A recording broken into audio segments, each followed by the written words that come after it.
right, good evening. If everyone could take their seats for a moment, please. Settle in. Happy Mardi Gras, Canyon Lake. Fat Tuesday. All right, if everyone, if you're wearing a hat, please remove your hat and stand for the Pledge of Allegiance led by our ACC Chair, Dave Humphrey. I pledge allegiance to the flag of the United States of America and to the republic for which it stands, one nation under God, indivisible, with liberty and justice for all. Thank you, David. Nice to see a nice turnout. Thank you all for coming out, all of you who are here presently, those of you who are here virtually online. Nice to see such a crowd on a night where our president is speaking. So we're doing pretty well to have such a good turnout. Andrea, can we verify a quorum, please? Director Cook. Here. Director Bill. Here. Director Commission. Here. Director Doherty. Here. President Van Vliet. Here. Hearing 5 here. Quorum met. Thank you. All right. Do we have a motion to approve the minutes from February 4th and 18th? So move. Second. All in favor of approving the minutes as written? Say aye. Aye. Aye. Any opposed? Hearing 5 in favor, motion carries. Perfect. All right. Well, we will begin with our public official comments. So Director Burke, would you like to join us up here, please?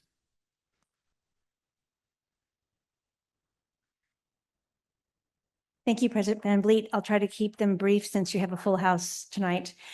First, tomorrow morning, Mayor Mark Terry and I will be hosting coffee. So if you have questions about the lake or the city, we'd be happy to entertain those questions and hopefully get your answers. Second, the Water District, like most agencies, we're working on our budget and our rates, and capacity fees are coming back for review. I can't say I saw much improvement in the first draft I saw, so I'll have to keep you posted. I really want to talk tonight, though, about this is not a lake. This is a drinking water reservoir that we have the privilege of having body contact in because Elsinore Valley Municipal Water District went and sought legislation to give us an exemption. So you may not understand why animals are not allowed in the lake. Animals have a different bacteria in their digestive system and in their bodies than humans do. Whether you like that or not, that's just how it is. It's biology. It's very clear in the Safe Drinking Water Act and the State Water Code that there are no dogs, no domestic animals of any kind allowed in the lake. So when you do that and the state or regional board sees that, it's cause for them to look and say, hey, maybe they don't need body contact in the lake.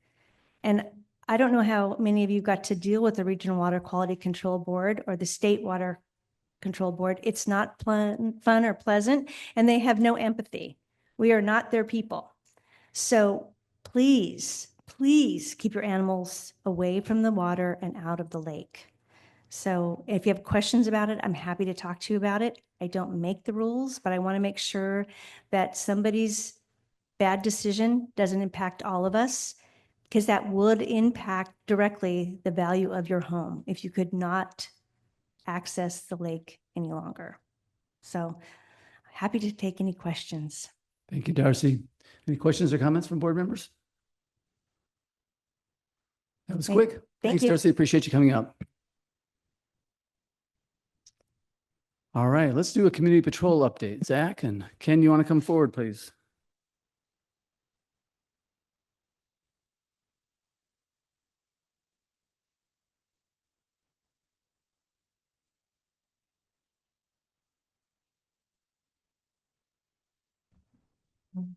Good evening. In the month of January, we received 0 calls for service in regards to speeding. However, our patrol team was able to issue 43 citations for speeding in the community. We received 20 calls in regard to parking, with 16 of those calls leading to citations. We had 44 calls reported by the gate officers stating that there were people that entered the community that were not authorized for different reasons, such as no driver's license, not on list. 6 times that led to a citation because people failed to comply on exiting the community and re-entering the community following proper procedures. There were 12 calls in regards to e-bikes. 7 times we were able to issue citations. We had 7 calls in regards to noise, with 2 citations issued. We had total calls for service was 183 for the month of January. 21 times we were unable to locate those calls. 34 citations were issued to guests. 17 were issued to service providers. 41 were issued to members, and 26 were warning citations. Our speed trailers did not issue any citations in the month of January, but we did have 2 reports of vandalism found by the patrol officers during their patrol. We had 13 reports of property damage at the gates. Typically, gate arm strikes is what is filed as property damage. And then we also had 37 other miscellaneous violations in the community. We had 0 citations issued for school bus enforcement, but we did have 23 times people failed to stop at the stop sign and a citation was issued. We had no reports of anybody riding or towing illegally, which is riding in the back of the boat while towing on the streets of Canyon Lake. Our gate officers were able to confiscate 154 passes at the gate, which were people that were not on the pass or did not have their driver's license or proper credentials to enter the community. 7 times we issued a citation for people misusing their access identification, which is passing out your POA card to somebody who is not a member of your property. We spent a total of 25 minutes over at main gate assisting with entering in traffic, so that way we can get residents into the community faster when traffic was backed up. Great. Thank you, Zach. Any comments from the board members? Jeff? I understand you have 3 e-bikes to help with the e-bike enforcement. How is that going? How's that working out? Can you give us a little background? We do have 3 e-bikes. We have been staging in different areas. We were looking at different areas where we're seeing a lot of activity for unregistered e-bikes or just e-bikes activity overall. And from there, we are positioning patrol officers in areas where we have seen most of that activity, so that way we can try to make contact and address these issues. So if you do see a patrol officer riding an e-bike, it is with Community Patrol. Thanks, Zach. Anyone else? I have a question for you, Zach. I noticed the change from December to January in member citations and warning citations dropped a lot, like more than 50%. What causes that drop? Was it just new year, we got better, or people behave better, or what's going on there? Well, that wasn't the only drop that we also saw. We also saw the drop with confiscated guest passes. What I would like to say that is we're actually getting the message out, letting people know what's going on, why we're issuing these citations, allowing people to go ahead and address these issues before they actually get to us where we have to address it ourselves. Great. I'll also add that one of the things that our security advisory committee took on this last month as a challenge is they asked all of the security advisory committee members to go do on a ride along. So either ride along in the patrol car, or in my case, as the liaison, I got to be at the guard gate for 2 hours one morning, which I found very illuminating. And you always have to have a backup plan. That's what I say. So I sure gained a lot of respect for our community patrol officers. Had a great opportunity to interact with them and hear kind of their thoughts on how things are going, what things are going well, what things could maybe be easier, go better for them. And I commend you, Ken, for recommending that to our community. I think if everyone could, you got to walk a mile in someone's shoes sometimes before you get a real perspective, and it certainly did for me. So thank you for that. My pleasure. And so far, the responses have been amazing. The whole committee, they embraced it. They were supplied with a list of questions to answer, so the formats of the response would be similar or the same. And even comments from Community Patrol, they enjoyed being able to have those conversations with members who wanted to hear what they had to say. So it was a great exchange of information. All right, thanks, guys. Appreciate it. All right, every month we have we honor a member of the month, and so tonight, Alex, would you do the honors for us? Good evening, everybody. I have the lucky privilege to recognize this person in the community. I feel like I met him probably the first day I moved into the lake because we were pretty well next door neighbors. Mike Schroyer is our member of the month. He has been involved in this community for nearly 30 years. He moved here in 1992, actually got married at the old lodge lawn in 1994. If any of your kids have been to Taco Tuesday in the last 25 years, you know who's playing the music and creating the games and doing everything. And multiple generations of kids have come through here, including my kids, that all know Mike as DJ Mike. He did junior high dances, high school, middle, all of those. He also does, he started movie nights. You know, we have Fiesta Days on that Friday night. We do the movie nights. He started that for the community. He was also on the Fiesta Day committee for a long time, probably 25 plus years. Really helped drive the direction of Fiesta Days. And about 20 years ago, he started the Street Carts of Canyon Lake.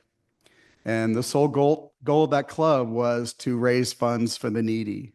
And we had poker runs. We did all sorts of things. And Mike has always been here. If somebody's in need, wants to raise funds, he's always there. He'll jump into it. Because of the Street Carts of Canyon Lake, we have the Christmas golf parade. That was all started by that club, and the toy drive, which he still runs the toy drive for that event at Christmas. I was lucky enough living right next door to him for a couple of things. On 4th of July, Mike was always putting the music together that would play at the pool for the fireworks. I always had a couple of days working at my desk and to hear the music. I'll be honest with you, anytime Neil Diamond's playing at 2 in the afternoon, it's pretty awesome. So cranking in the neighborhood, it was always enjoyable. It always made me happy. And one thing I think probably nobody knows, but I really think Mike is the beginning that Mike was the first person or one of the early persons that really created the Christmas spirit in this community. Some people decorated their houses, and then there's what Mike did. If you ever been to Mustang Court at Christmas, you can really pat him on the back. He is the one that really started that. Every new person that moves into that neighborhood now basically has to sign a waiver in their escrow papers that they have to put Christmas lights up, all because him. So um, he he always has the Disney characters. There's snow machines. He never guilted any of us to do it, but we just all felt the need that, hey, let's do it. This is a great idea. So I really want to recognize DJ Mike Schroyer. He's been a person in this community for a very long time, raised a family here, and his family started to raise a family here. So it's pretty rewarding, and I'm super happy to award him for the Member of the Month. Come on up, Mike.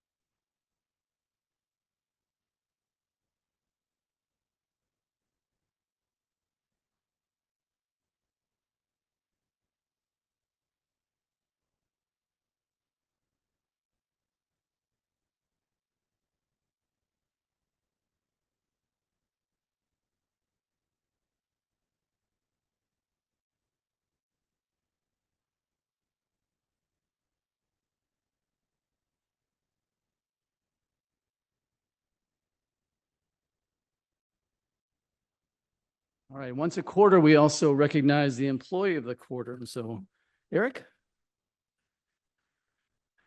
It is my great pleasure to announce that Mary Castaneda is as our employee of the quarter. Mary sitting over there blushing next to Tiffany by the window. We'll bring you up in a sec. Her truly outstanding leadership and unwavering dedication as our member services manager have enhanced our services and member satisfaction here at the Canyon Lake POA. Since joining the Canyon Lake POA in 2012, Mary has made significant contributions not only in member services, but also in planning and compliance, corporate, and food and beverage departments, showcasing her versatility and commitment to excellence in every role she undertakes. I also want to note that Mary started in February 2012.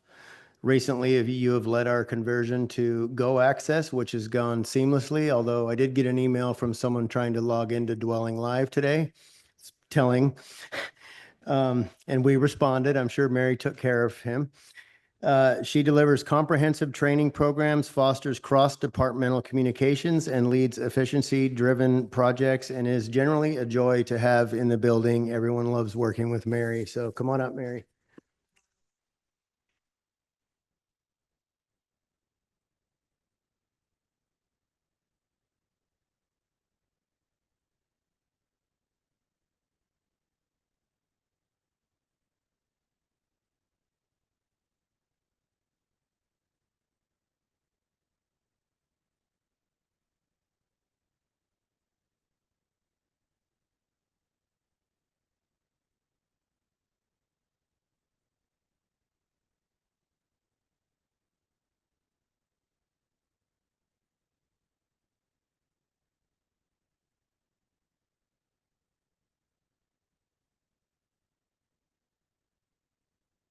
All right, one more thing, that this is an out of the ordinary. We have an extraordinary situation right now. We have heroes that live in Canyon Lake.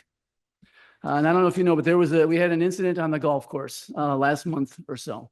Where one of our members, Vern, had a sudden heart attack on the third hole, I think, the new third hole. And very quickly, some of the members of our community who were playing with him started providing CPR, helping to resuscitate him, and then calling down to our pro shop, and our members of our pro shop came forward, brought the cart forward with the AED, automatic electronic defibrillator, and were able to bring him back basically to life as a result of that. Then the paramedics came, took care of him, and happy to say that Vern is here today as well.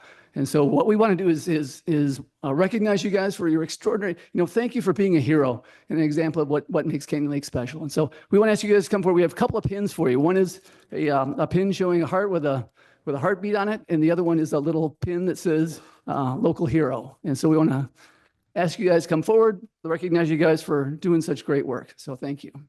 Well, the guys, wait. So the people will tell you who they are. Walt Popper, Bobby Stinson, Bobby Gunter, Theo Delahanty, Eric Hoagland, and Shane Barber are here. I know there's one more person who can't be here. He's on vacation, Ron Kupke. But if you would all please come forward. Come on, guys, let's give them some of these pins.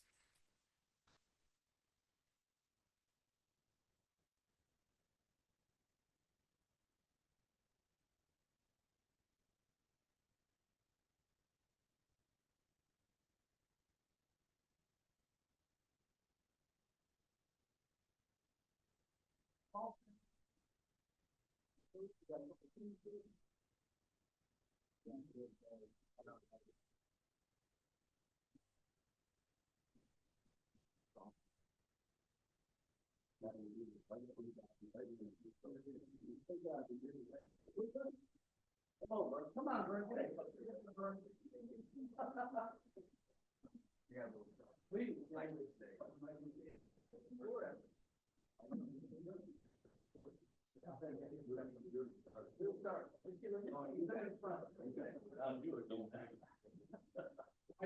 Here, you want to do this? Microphone? We will. Oh.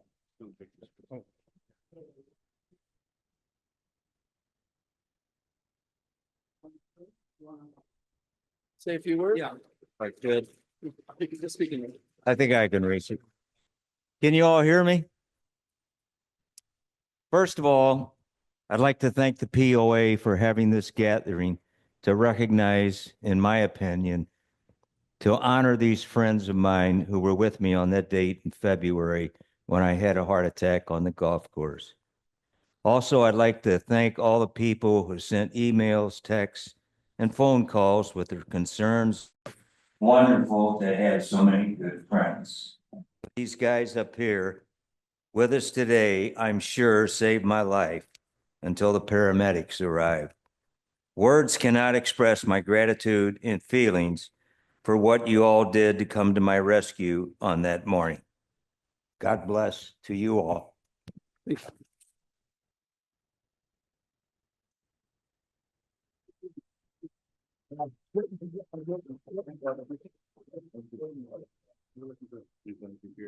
you. Me too.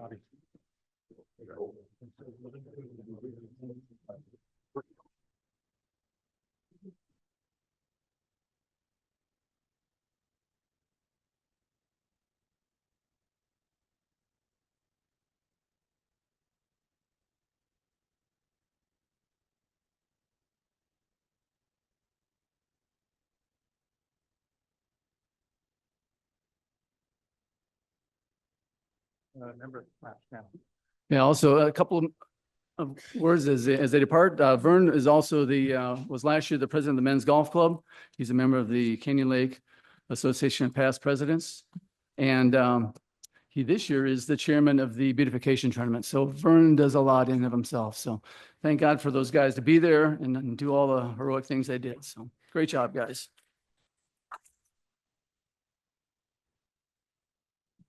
Okay, with that, we are up to Let's see. I have two announcements. First of all, we're going to have a presentation by Lejua, who's going to come forward and talk to us about the lake and the water treatments and so forth that are coming up. There's one announcement. Normally in our report of executive session, we talk about legal, we talk about contracts and things like that that are confidential. I do want to have one report that that many people are interested in that came out of this month's executive session. And that was to let everyone know for the election, we had received 4 candidates that submitted intent to run packages. 3 complete packages were received and 1 incomplete package was received at the time of when it closed yesterday. And the board discussed the candidates and the merit of all the things with legal present. And at this point, we have 3 candidates running for 3 open positions. And those candidates are our 2 directors, Jeff Bill, Alex Cook, and Bill Medved. With that, Lejua, the floor is yours.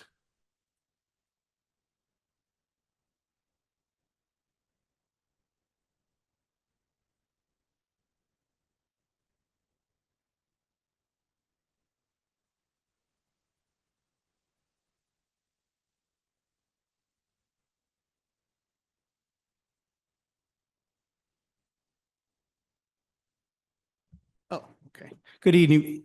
Good evening, everyone. My name's Rick Wetzel. I'm a senior watershed manager with the Santa Ana Watershed Project Authority. I'm here tonight to give just a brief high-level overview of the Canyon Lake Alum Treatment Project. And I'm here on behalf of the Lake Elsinore Canyon Lake TMDL Task Force, as well as the Lake Elsinore and San Jacinto Watersheds Authority, LEJWA.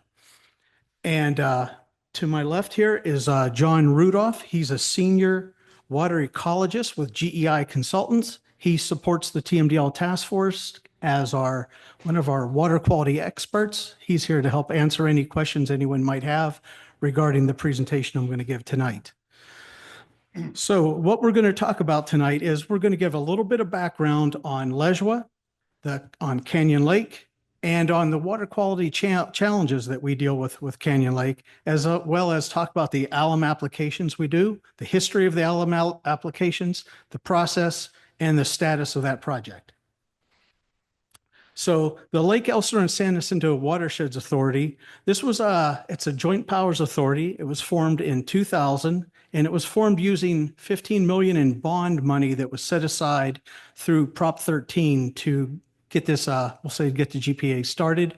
The goal of LEJWA is to address water quality issues in Lake Elsinore and in Canyon Lake. The members of the JPA include the City of Canyon Lake, the City of Lake Elsinore, County of Riverside, Elsinore Valley Municipal Water District, and SAPA.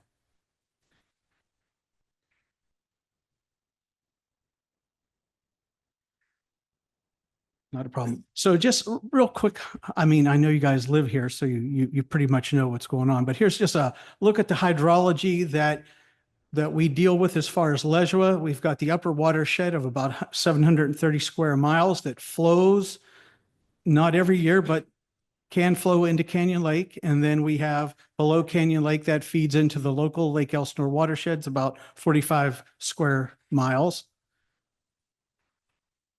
And just again, here's Canyon Lake. And so our point of interest tonight is talking about Canyon Lake and water quality there. So Canyon Lake, kind of the key things that we're interested with the task force and LEJWA is that it's about 300 acres of surface water. It's a drinking water reservoir, as Darcy Burke pointed out earlier. And the water is actually owned by Elsinore Valley Municipal Water District. So those are the kind of the highlights of what we're looking at here. The challenges that we deal with Canyon Lake, they have to deal with mostly with algal blooms, maybe occasional fish kill, but algal blooms, and these algal blooms are caused by high levels of nutrients that run off in stormwater coming from the upper watershed and even from the local watershed if too many nutrients might be applied to someone's lawn. Anyways, the nutrients get in the water, they provide a food source for algae and can create algal blooms, and if the algal bloom's bad enough, it could lead to a fish kill. Next slide. So just real briefly, high level look at eutrophication. Again, we're looking at nutrients, nitrogen and phosphorus, the key nutrients we're interested in that come in typically from runoff from the upper watershed, and they get into the lake water column. They provide as a food source for algae. And so they cause the algae to grow. The more nutrients you have in the water, the more potential for algae to grow. Now, those algae live in the lake and then they die, they go to the bottom, but these nutrients, when the algae decays, can be released into the sediments, but then based upon water quality conditions can get back into the water column, and they can just continue to recycle over and over again to have these, to provide, to cause an algal bloom. Next slide, please. So what we're doing through LEJWA and the TMDL task force is we're using alum to treat the water quality. This alum, it minimizes the amount of algae in the water column. We apply it twice a year. We've been doing it since 2013, and it provides Canyon Lake with an efficient method for us to reduce algal blooms, reduce the amount of nutrients for us to, we'll say for the TMDL task force to meet our regulatory compliance needs. Next slide, please. Just a little bit of history. So work on this alum program actually began back, we'll say around 2010-11, to where we're, as part of the TMDL task force, we were tasked to come up with a treatment program for Canyon Lake. We used Dr. Michael Anderson and Dr. Alex Horn, a number of local, we'll say, lake experts to help us with looking at issues. And it was recommended that cost-effective means for treating the water quality to remove nutrients would to be alum treatments. So early in 2012, we did a number of toxicity type tests to support if we could use alum in the lake. All those tests showed that alum was a good candidate for treating water quality. We did these, we'll say, toxicity tests to show that we weren't over applying alum, that we were using a concentration that should not have an impact on aquatic life and should not cause negative conditions. In 2013, we did our first alum application that was funded in part by the stakeholders of the task force, but also a grant that we received through the state Proposition 40 that helped us get the program started. And we've been doing biannual, twice a year alum applications ever since then. And through the end of 2024, we've completed around 22 alum applications to the lake. Next slide, please. And in support of, for us to monitor what the impacts of the alum are, as well as the nutrient levels, the TMDL task force does annual TMDL compliance monitoring. This is done at 4 locations in the lake, 2 in the main body where we have the deeper stratified part of the lake, and then 2 in the East Bay where it's much shallower. And so we do, we'll say, bi-monthly water quality samples to track all the nutrients, what kind of aluminum we have in the water, DO, and other water quality parameters. Next slide, please. And talking about the Canyon Lake alum process. So again, our goal here is to reduce nutrients, but alum just reduces phosphorus. So we reduce phosphorus, but by reducing the one food source, it helps to control the algae in the water column. We do the alum applications twice a year. We do a spring alum application in March or April usually. And preceding these alum applications, we do monitoring of the lake. This is done a week prior to the alum applications. It's field monitoring, but it's to give us the conditions of the lake. We're looking to make sure that the DO is not too high, that the temperature is not too high, that we don't have conditions that might cause issues with the effectiveness of alum. And also, we want to make sure the pH is not too high. In the spring, we do a smaller application. It's about 60,000 gallons of alum. We remove about 980 kilograms of phosphorus from the water column. And the cost of the alum's about $115,000 for that application, with labor of about $32,000. In the fall, we repeat the process. We go out and do the pre-alum monitoring again to check the lake conditions to make sure we have conditions that aren't going to affect the effectiveness of alum or cause any issues. In the fall, we do we do a larger application. This is up to the maximum that we can do. It's about 90,000 gallons of alum. We treat about 1,470 kilograms of phosphorus. Estimated cost is about 160,000 for the alum and 32,000 for the labor. Again, these alum applications are funded through the TMDL task force. This is a task force about 20 stakeholders. A lot of cities. Canyon Lake participates in the task force, as well as Lejua and all of the upper watershed cities. Okay, just here's a graphic that shows the alum applications that, and again, we've done about 24 of these through the end of 2024, and or 22, I'm sorry, through 2024. And this graph just shows here, I think what's important to show is that when we have the bars show what we'll say the, sorry, concentration or load.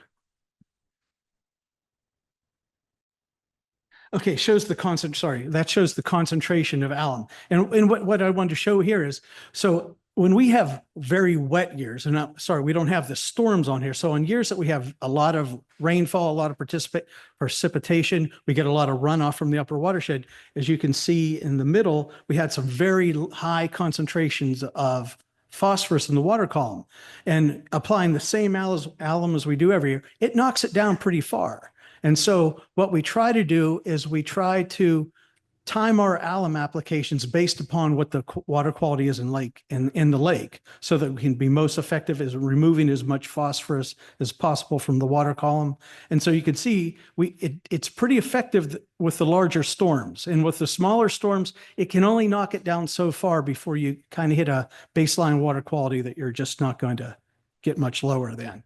And then the next slide I just want to show is over time, we started these in 2013, and then by 2015, we had pretty much knocked down the baseline concentration of phosphorus that's in the water column down below what the regional board looks at as our goal objective for reducing phosphorus in the water column. So we believe the program has been pretty effective in reducing and keeping the phosphorus levels down. It's a treatment. It's not a fix. So that's why we do it twice a year, but it helps to reduce the phosphorus in the water column.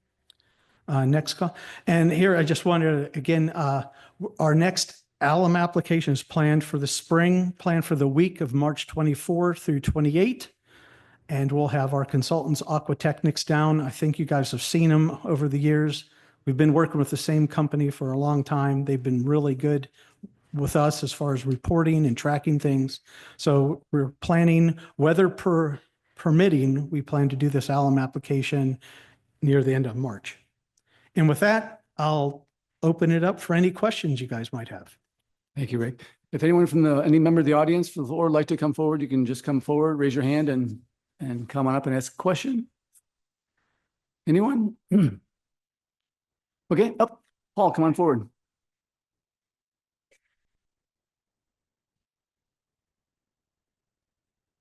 Hi, Paul Hawker, 3804052. I was over in Lake Elsinore a while ago, and I noticed that they're using a bubbler system to try to improve their water quality. And I was just wondering if that would have any applications to Canyon Lake, if that's something that would be advisable or worth looking into. Yeah, sure. So, hi, thanks. Good question. So yes, they do have a what's called the LEAMS system down in Lake Elsinore, which is the Lake Elsinore Aeration Mixing System is what that stands for. And essentially what that does is it helps to break up the stratification in the lake. So especially in the summertime when the upper levels of the water get hot and the lower levels stay cool, you get stratification. So you don't get mixing between these layers. And so at the bottom, you can get very low dissolved oxygen at the bottom layers because it's not mixing. And that's what this does. It breaks up that layer to help de-stratify the lake in a sense. It's a very expensive system to run and a very expensive system to implement. Alum application is a much cheaper way to get it essentially the same solution where you're not getting phosphorus in the water column to do that. So It could be done here. I mean, yes, it has been done in lakes similar to Canyon Lake. It takes a lot of planning. It takes a lot of, there's a lot of permitting process that have to go through, and then a demonstration and effectiveness study that would have to be happening because of that. Okay, it makes sense. Thank you. Okay. Anyone else from the audience have a question? Board members, Greg. Yes, I have a question. Those systems in Elsinore you just described, you said they're expensive to run. Do they run on electricity, on solar? What makes it expensive? The aeration systems run by the water district. I think the most expensive part annually is the electricity on that. I don't have an exact number on it, but it's the electricity is what is the cost. I mean, the capital cost was large at the beginning, and the capital cost was funded through Prop 13 to get the project set up. Now that project is reaching possibly near the end of its useful life. So we're going to be looking at replacement projects for that moving forward. Last time we had an alum application, we had, I don't know if it's coincidentally or otherwise, there's a fairly significant fish kill that came afterwards. Can you comment at all on is there a correlation between the two, or what's the impact of alum on the aquatic life? Yeah, so there was during the last application we had, which I believe was in October, was that, or November? There was a minor fish kill that happened in the lake in spots. This wasn't a lake-wide event. It specifically was in the main body of the lake and just portions of the main body. And it was exclusively shad. So for one thing, threadfin shad are small bait fish. They're known to be very sensitive to changes in water quality just off the top. So very small changes in even temperature and dissolved oxygen can cause them to go belly up, if you will. Yeah, so what happened during that time, we went out and measured. So we went out the day after the fish kill to take some measurements. We took, I think it was 6 locations around the lake. We took aluminum samples. We also took dissolved oxygen measurements around the lake. And what it appeared to be is at the same time that the alum was being applied back at the fall application, there was also low dissolved oxygen at the same time in portions of the lake. And again, like I said, shad are very sensitive to these changes in dissolved oxygen. So I believe what happened at the same time, there was also a minor algae bloom that was happening in the lake during this application. And algae, the way that they respire is they can, by giving off carbon dioxide, without getting too technical here, they give off carbon dioxide at night, which can drive the pH up. And higher pHs, aluminum can become toxic at very, very high pH. So it's possible that there were patches in the lake where the algae was more concentrated, that there was higher pH in the lake and could have caused, potentially, we weren't able to prove this, some spotty fish kills as a result of aluminum that was added because of the alum. So probably a combination of dissolved oxygen and some partial high pH in the lake. Great, thank you. Mhm. Any other questions? Well, we really appreciate you coming out, and it's great for educational purposes, and let us know the lake is probably our most valuable resource. That's one of the reasons we're all here. And we thank you so much for coming and giving us that presentation. Thank you.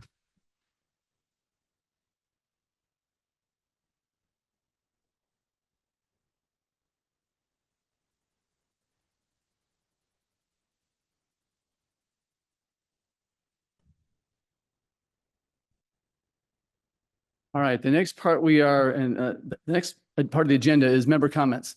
So if for maybe a few members who are new, who haven't been here before, this is for anything that's not on the agenda. Okay, so if it's on the agenda, you'll be allowed to speak, but we request that we do it right before we discuss the item.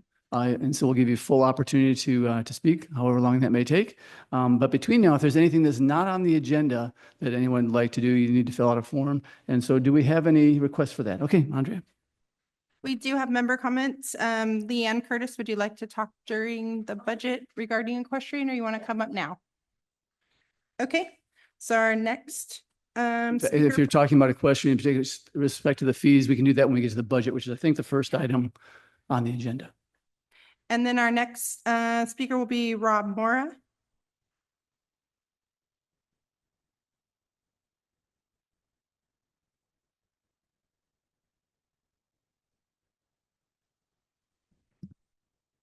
Good evening, everybody.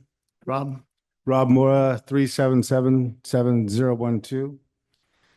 I wish I was up here to bring up some great stuff about the Canyon Lake Yacht Club, but I'll save that for a different night.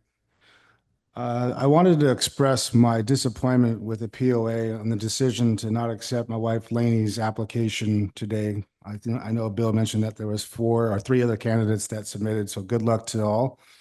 But there was in the application process, there was some misleading information or open to interpretation type items that were on the cover page that were handed out to the potential board members that would like to run. Unfortunately, Lainey's not here to speak for herself tonight. She's out of town on business, but I wanted to at least express my thoughts on this and bring up the fact that there was 2 items that were, again, misleading. One of them being the form of identification, which it specifies a driver's license to run a background check. And I took a passport up to the POA yesterday prior to 3 o'clock. And unfortunately, they didn't want to accept that as a form. Typically, you would not go for a background check until you are offered the position. So that's set that off to the side. The other one was due to a membership list agreement form that was not signed. It was not part of the 5 bullet points that were asked to be submitted for any future board member on the cover sheet. And very, again, disappointing. She's been a member of the community for 37 years. She's an executive that has helped lead major companies throughout the nation and the world for that matter.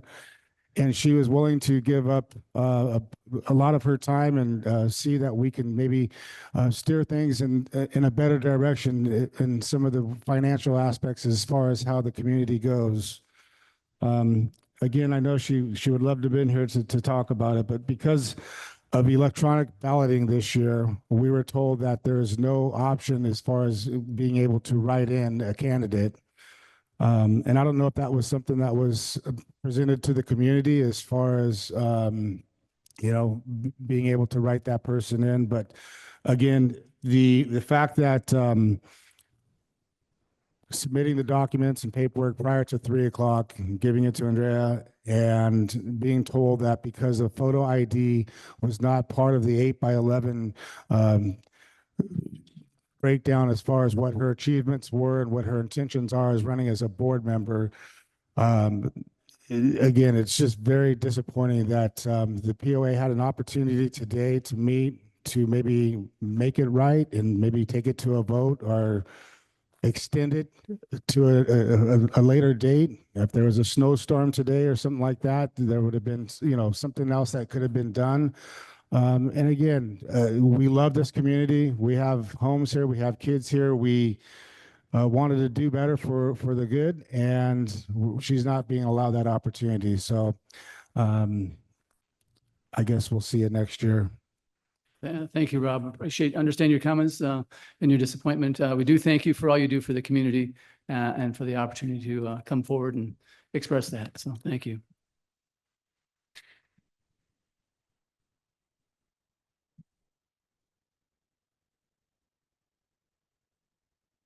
Okay, our next speaker will be Thomas Bauman.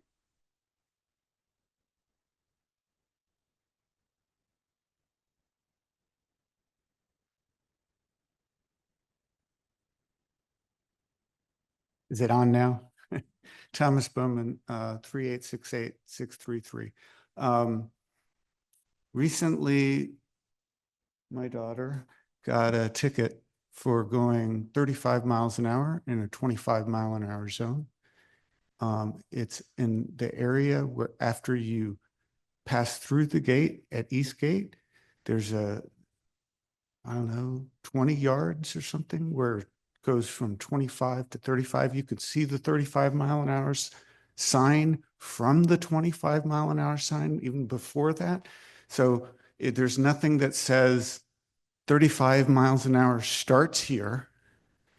It just, you see 35 miles an hour, and my daughter went 35 miles an hour. And it's, I guess, because she didn't start. I mean, so I don't know if it's a signage issue or whatever, but it seems like that isn't really fair that someone would get a ticket and wouldn't have a chance to get a warning, to be told, hey, this is how that works. You have to wait till you pass the 35 zone sign to start 35. Anyway, I just think a warning would have been appropriate. She's been here a little over a year with her 3 kids living with us. And it's, you know, it's not an easy life for her right now. I'm not going to get into that, but, you know, she has one autistic daughter, and the ABA therapists have to drive all the way through the community because we live on the far end.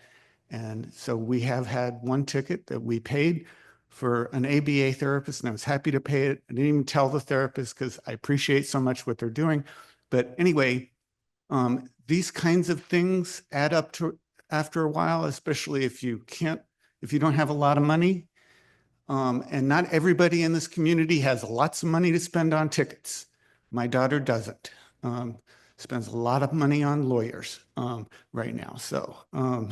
So anyway, I appreciate hearing me. I think she was told, oh, we don't give warnings.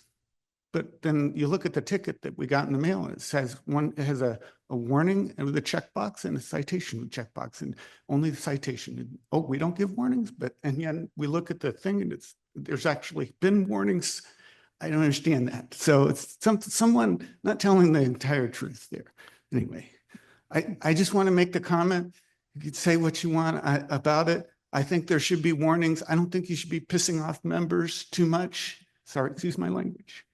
I don't think you want to have the community feeling bad about living here with these little annoyances, not just little annoyance. To me, it's a little annoyance, but to her, it's kind of a really big deal to her.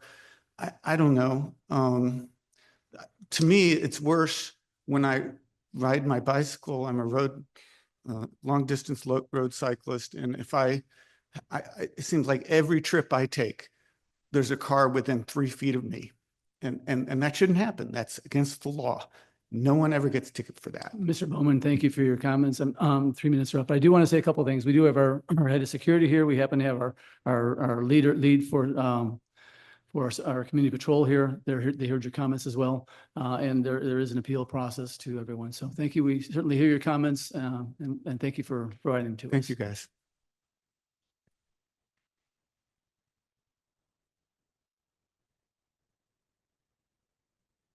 That's all the member comments besides Ms. Curtis regarding a question. All right. I'm going to make a last minute adjustment to the agenda just because we have a good audience here. A lot of people don't get to hear a lot of the news. And so we're going to move the general manager's report up first before we take it into the agenda.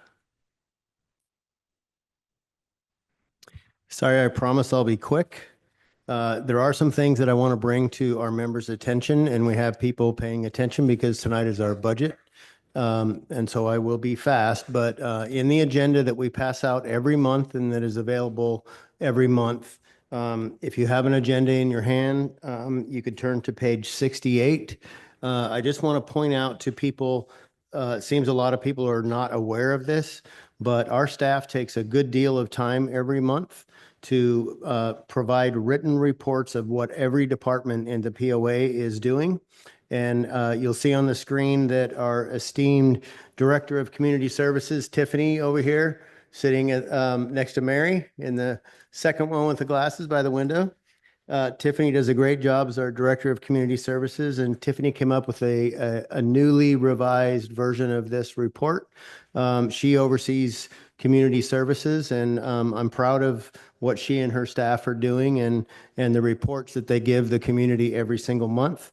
So on page 68, you will see the beginning of the Community Services Department report. Then follows the communications report, which our communications team is 6 pages long, talking about everything that we're doing in outreach to reach out to our members, convey information to our members. People say we don't know what's going on. We make amazing efforts. Not really sure what else we could be doing as far as social media, newsletters, Facebook, website. And this 6 page communication report talks about everything we're doing every single month to reach out to the members and inform our members what's happening and what's going on around the POA, how we're spending money, what we're fixing, activities that are coming up, et cetera. And then following the communications report is our member services report. Mary runs that department. Everything that happens down at the counter on our main floor of our building, we talk about what happens there, and that's a 3 page report. Then follows the recreation department report. That's page 78, I think. And that is another 3 page report. Everything, that department used to be called activities. Now it is called recreation.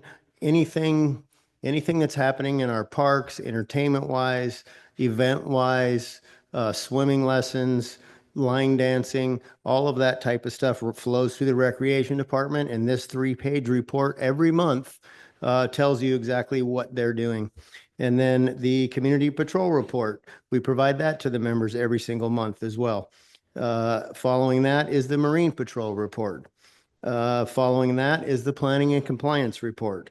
And then following that is the operations report, which in that report, you'll see what's happening at various committees. And you'll also see a summary of any repair and replacement reserve expenditures that are less than $50,000. This is how we disclose those expenditures every single month. And so the point is, and thank you for letting me hijack the meeting while we still have people here, is that every single month, our hardworking staff is pumping out 22 pages of written reports about every single department at the POA and what each of them is doing. And a lot of people don't understand that these documents exist, but we tell you everything we're doing every single month. So please look at the agendas. Please come to the board meetings. Please engage. We're trying our hardest to tell everybody what's going on, and there it is. So we have a long night, so I'm going to step back. Thank you all for coming. Thanks, Eric. I'll add one comment. If you have not signed up for the member newsletter, it does get pushed to your phone every Thursday with highlights, and I highly recommend that you sign up for that. It's another way to stay informed. A lot of great opportunities to do that. Okay, let's get into item 7, the agenda, consent agenda. Is there a motion to approve consent agenda items A through C? Motion. Second. All in favor of approving the consent agenda, say aye. Aye. Are there any opposed? Hearing 5 in favor, motion carries. All right, so item 8.1, approval of the operating budget and fee schedule. Let's see, that would probably be Susan Dawood.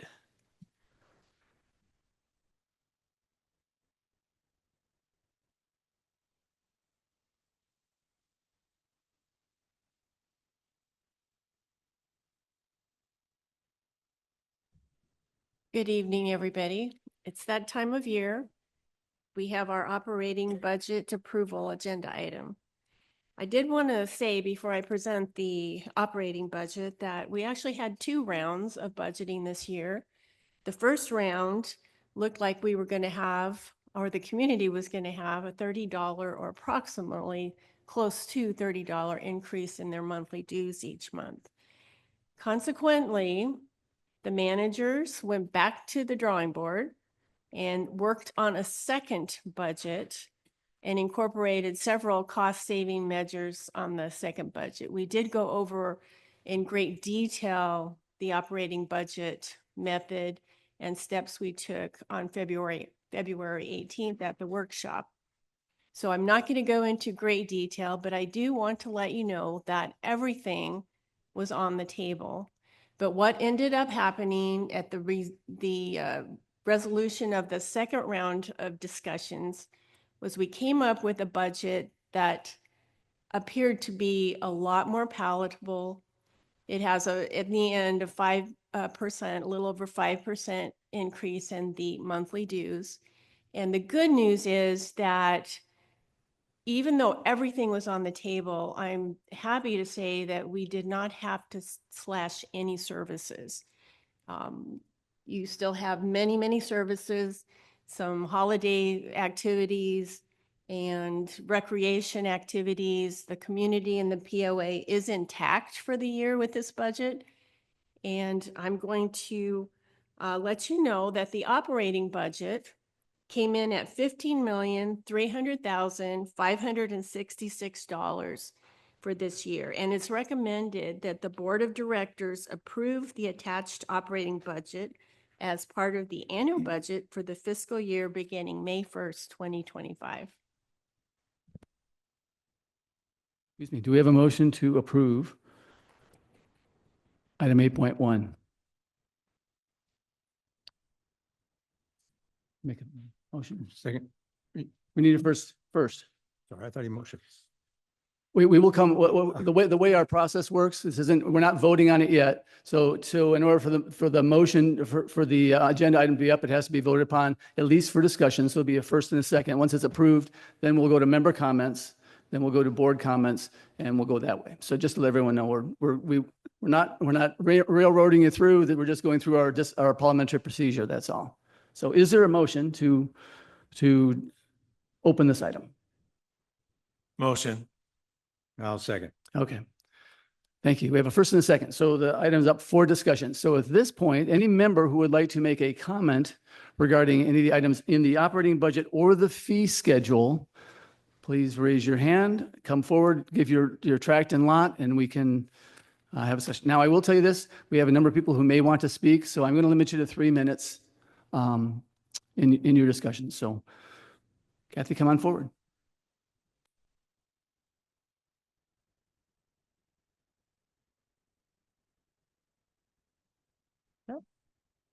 Am I on? Okay. Hi, Kathy Mulcahy, 3868-189.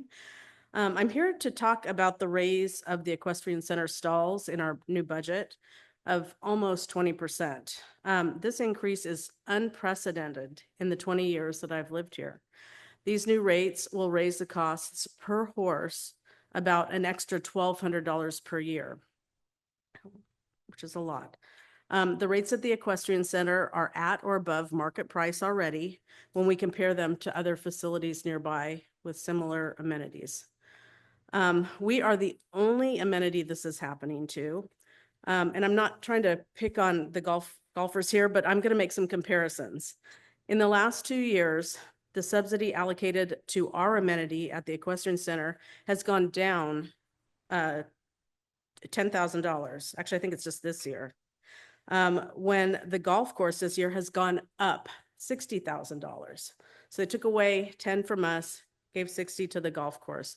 Little League went up $13,000. This amenity subsidy, the amenity subsidy for the equestrian center is roughly $116,000 for the new budget. That's less than 1% of our total budget.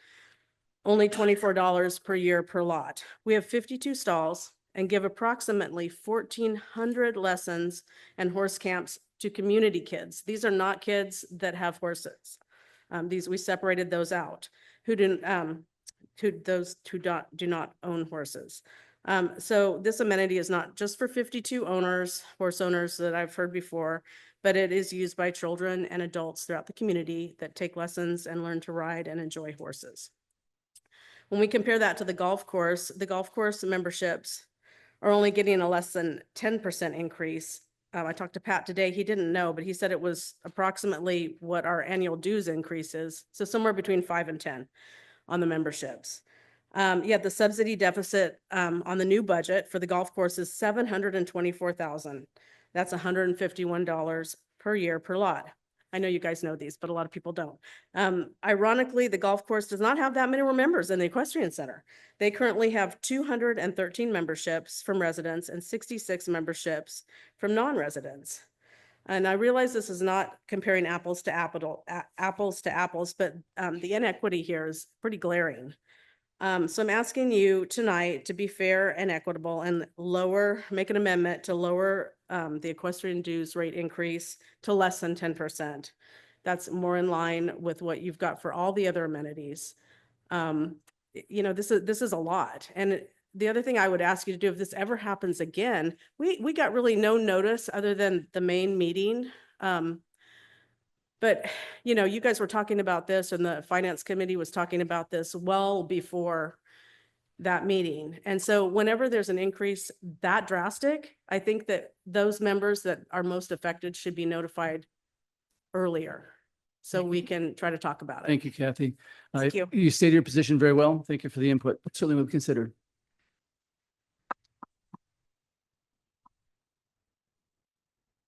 Anyone else? President Emily, should we allow Leanne Curtis to come up since she did her speaking? Yes, please come forward. Mhm.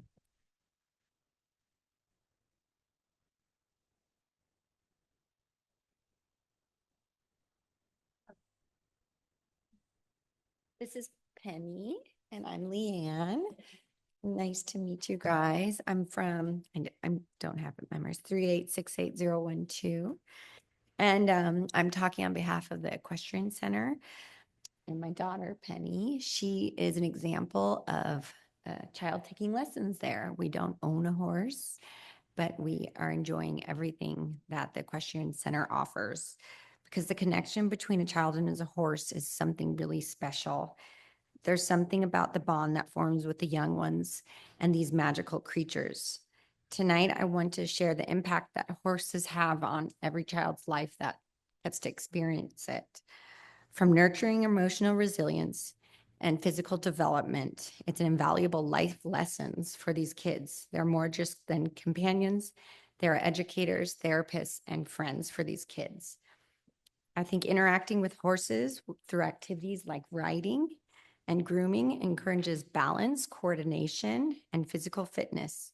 The bond formed with horses often boosts their confidence, the children's confidence, patience, empathy, and fosters an emotional growth. Participating in group activities around horses, such as riding, clubs, and shows, enhances their social work and team skills. I'm worried that taking away this from the kids, if we raise the prices, it's too valuable for these children, and the horses are very special. And part of us moving to this community was the access to the horses and the barn.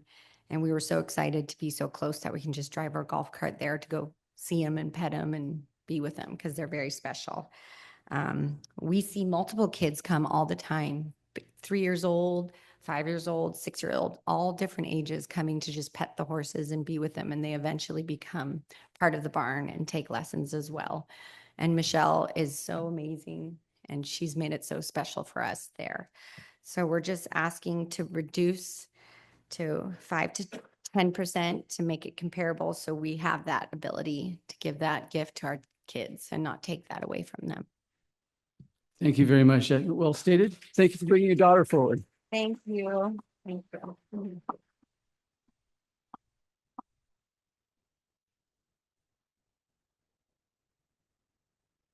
Please come forward.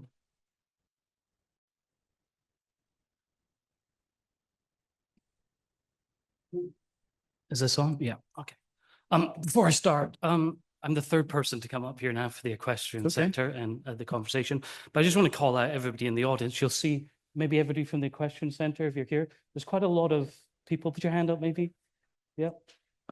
Well represented. Very good. Well represented, right? So I also have a signed petition for 38 families that represent the Equestrian Center. So 38 people. There was a mention of 50 plus stalls, but some families have more than one horse, right? So I have a petition that I'd like to give you that kind of summarizes some of the comments. If I can do that. Make the points and then you can deliver that to the clerk afterwards. But for everyone who isn't physically here, if you could please iterate the points for us, please. Yeah. So thank you. So my name is Brian McDowell, track and lot 3868384. I'm here today as a community member, but also as a boarder with the Equestrian Center where our horse has a great time there. It's a sad thing, but yeah, we have to express our concerns regarding the almost 20% increase in the bar and boarding fee. As a member of the lake, we're subject to general fee increases, which come, but we also incur the increases on the boarding fees. So I just urge you to reconsider the decision. I would ask you to halt the increase until we can have more time to look at some of the financial sides of this and what made the decisions happen, and to also explore other solutions that may solve problems that haven't been addressed. This community of people have some really interesting ways about how to tackle some of the problems that may have been raised as increased costs, for example, around the manure. There may be some other options, and it doesn't seem that there's been enough transparency and work done to explore other options that could reduce the costs and therefore help everybody out, right? So I would ask for you to do that even on that basis. As you've heard, the Equestrian Center is more than just a facility. It's a vital part of Canyon Lake in this community. It provides a home for all our horses. It fosters a sense of camaraderie between the community and enhances the overall quality of life for many of the residents here. It's also a place where young riders develop responsibility, confidence, and horsemanship skills. Many of the children in the lake and teenagers in our community participate in horse riding, training programs, competitions, and that's all done through the Equestrian Center.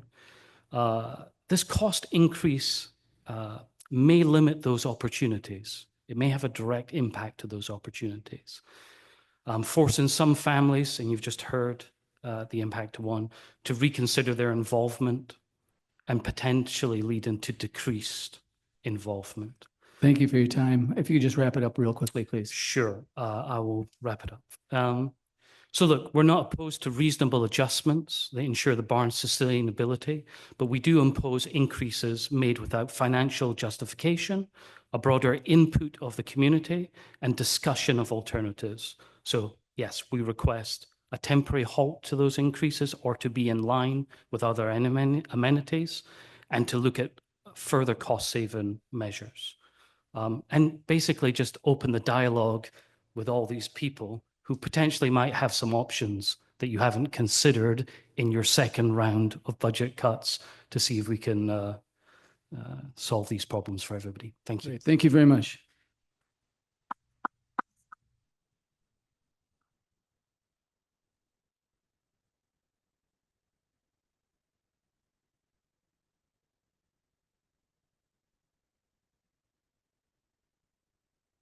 Hello. My name's Shannon Ketchum, member number 3719280. And I just wanted to speak out in regards to the 20% boarding cost increase for the Equestrian Center. As I and others believe this is an unfair increase in comparison to the other amenity cost increases for this year. The Equestrian Center boarders are already paying close to market value rate in services, where in comparison, other amenities like I know the golf course memberships are reduced compared to local golf courses in our area. Now, again, not picking on golf, but the golf course has a net subsidy as of June 2024 of $785,000, where the Equestrian Center had a net subsidy of only $107,000 during that same time frame. So I just asked to reconsider decreasing the 20% increase to 10 or something that's comparable for, all of our amenities. As someone who takes part in multiple amenities in this community, I think we should be treated equally. I was born and raised in this community, went to school, came back, bought a house here.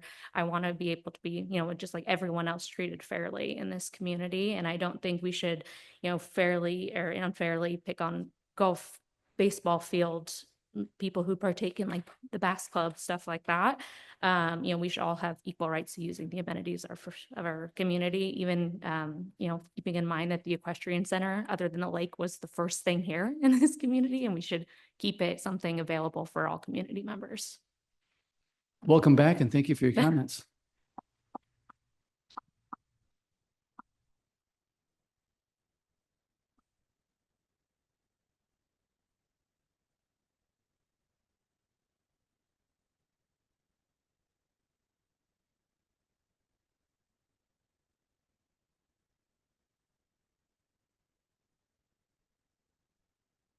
Jennifer Dane, 3869-018.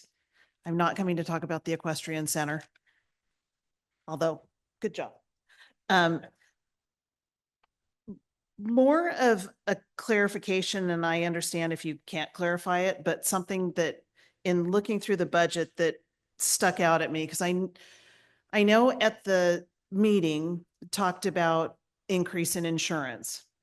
And that's specifically what I'm talking about. And maybe I misunderstood, but at the presentation, and I went back and watched it again to try to see, but the way I understood it was we got a 30% increase in our insurance, and then we added another 25% buffer for this, for the next year's budget. But the insurance budget went up 90%. So where is that extra $400,000 coming from? That is may I answer? Please. That's an excellent question. And I was actually wondering if anyone would catch that. So kudos to you.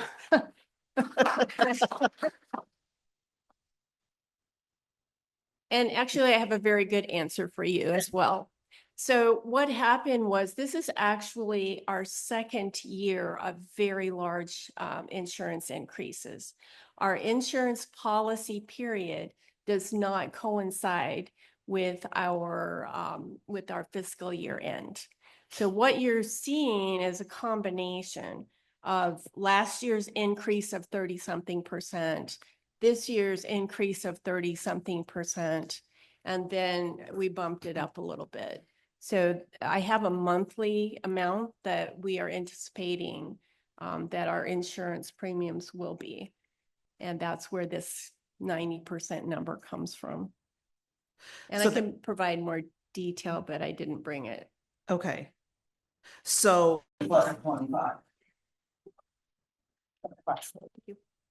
Thanks, Jen. Glad you asked a question. Anyone else from the audience like to speak? Raise a question. Please come forward.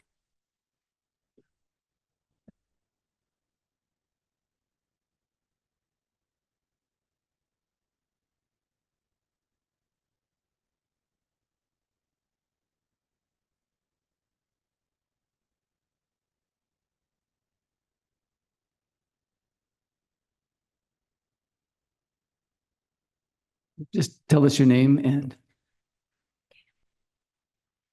Hi, I'm Olivia Santolucido and tracking lot 3863200. I've lived in Canyon Lake my whole life, and I've been riding horses for 3 years, and I really enjoy spending time at the barn and taking lessons with my amazing trainer. If they raise the prices for boarding and the cost for my lessons might go up, and I may not be able to ride as much anymore. Although I do not own a horse, for my mother's sake and other boarders' sake, we are asking to lower the price increase to below 10%. Sitting with me, I have my friend Charlotte Moore, and she's my fellow riding friends. They have been riding for much longer than me, and just like myself, these guardians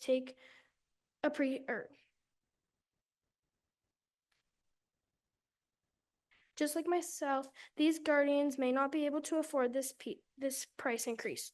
It would be greatly appreciated to take our opinion into consideration. Thank you for your time. Yeah.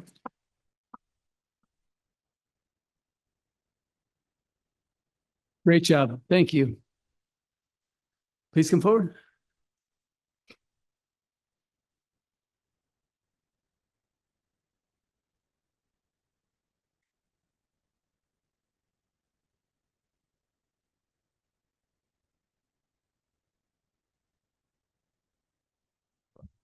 That way? There you go. My name is Brad Cunningham, 5716-3618.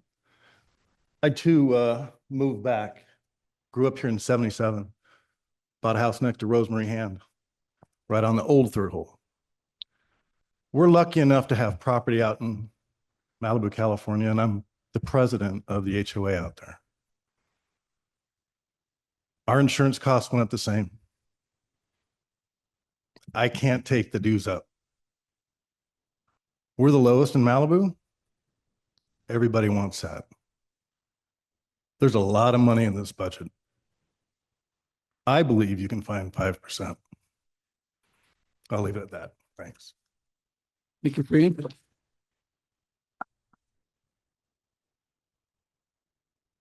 Anyone else?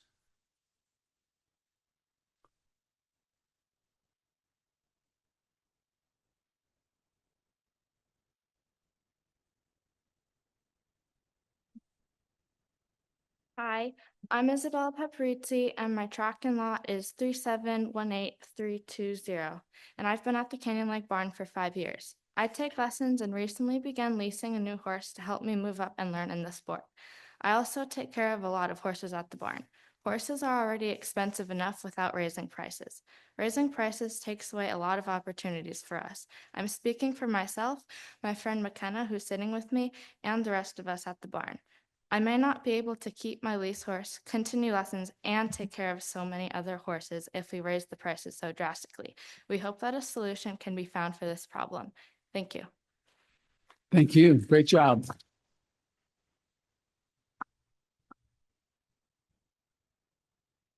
Would anyone else like to speak from the audience?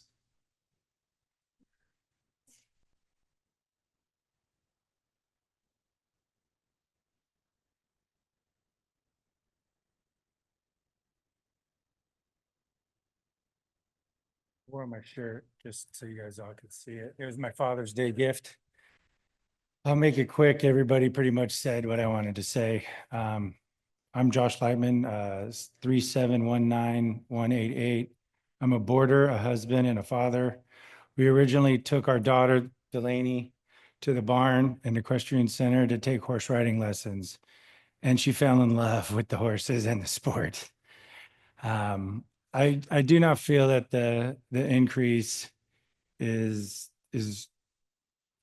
justified. It's over $91 a month for my stall. That's pretty much it. And I just think that the equestrian center was the gem and the golden eye of Canyon Lake back in the day, from what I've heard. I've only been here 6 years. And it's an amenity, and I don't think I'm not saying you are, but I don't think it's something to profit off of. And that's pretty much it. Thank you for your time. Thank you.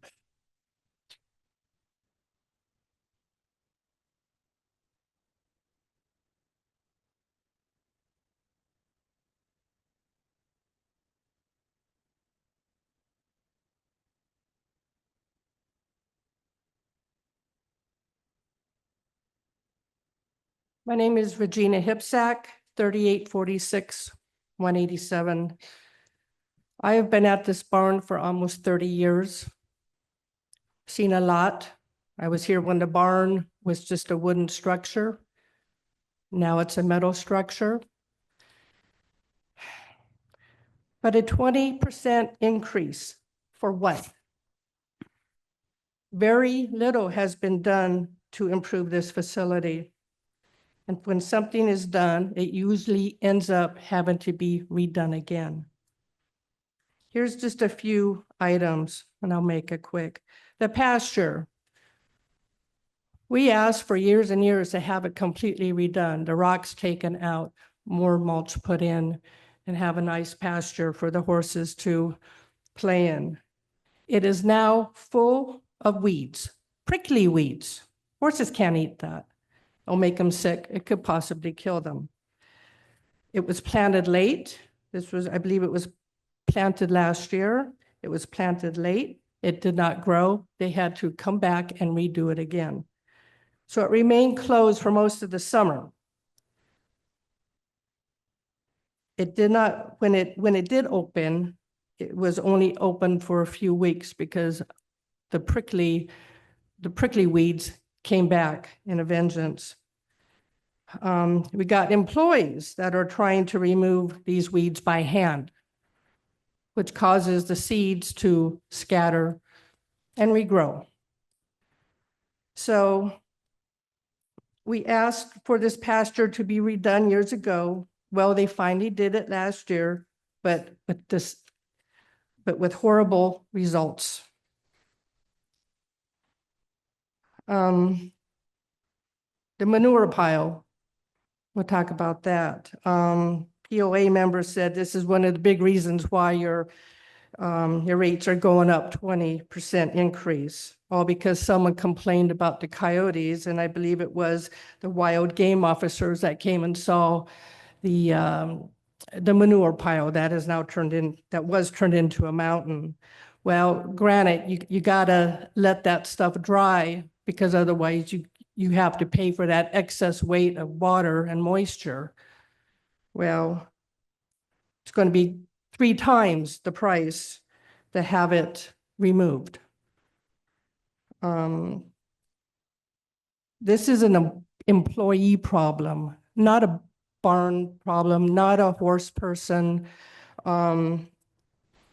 If it was removed in a timely manner, we wouldn't be in this problem. Luis, never, ever let this happen. I think we need to bring him back as a consultant. This does not warrant a 20% increase. I would hope that you would take it in your hearts to go back and relook at this and make it along the lines with the other amenities. We're not the stepchildren here.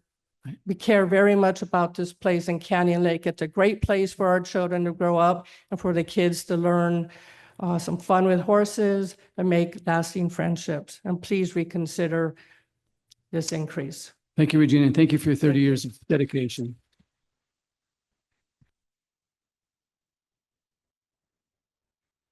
Anyone else?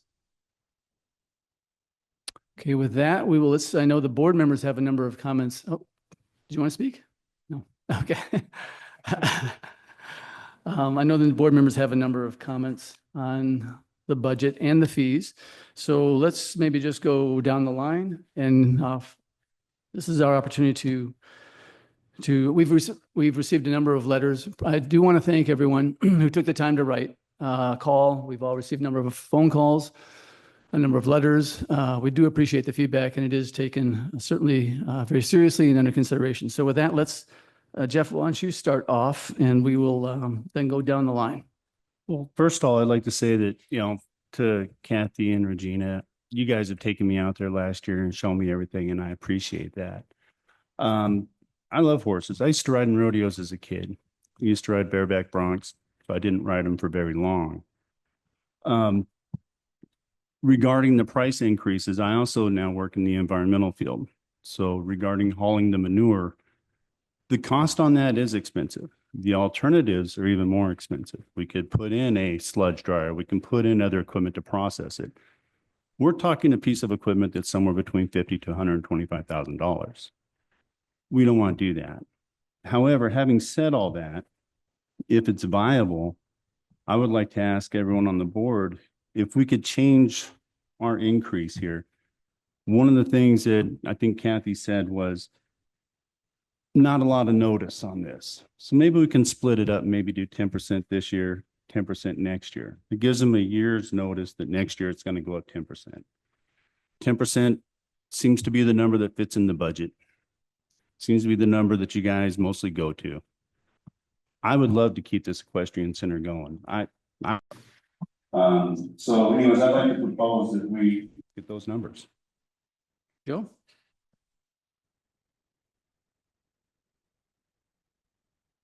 Well, I want to thank all the equestrian folks for coming in and speaking up, because quite honestly, you're a small group and you're not heard from very often, and because things apparently run pretty smooth, but when things don't, you speak up, and I appreciate that, and we get a real sense of importance and value from what you say.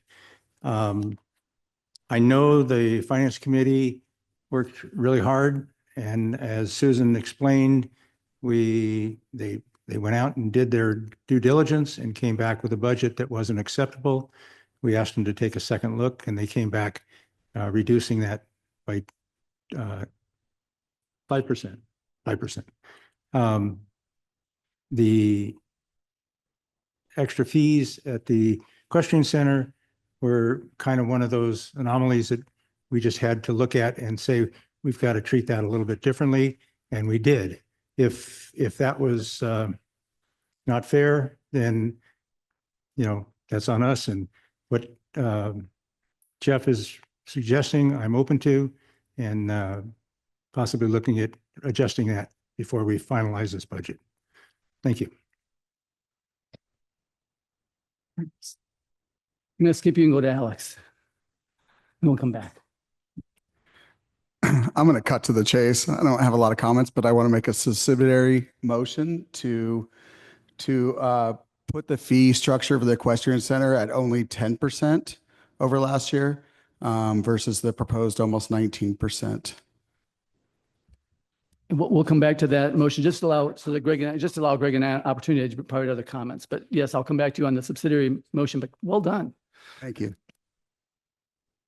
So one of the big challenges we faced, and this has been discussed and was brought up again tonight, is insurance. And when you compound the increases from 2 years ago, this past year, and then the coming year, where we put in another 25 or 30%, the hardest of those numbers is the going forward projection. We know what it was 2 years ago. We know what it was last year, but trying to project what that increase, and there is little doubt there will be an increase next August, is just short of impossible.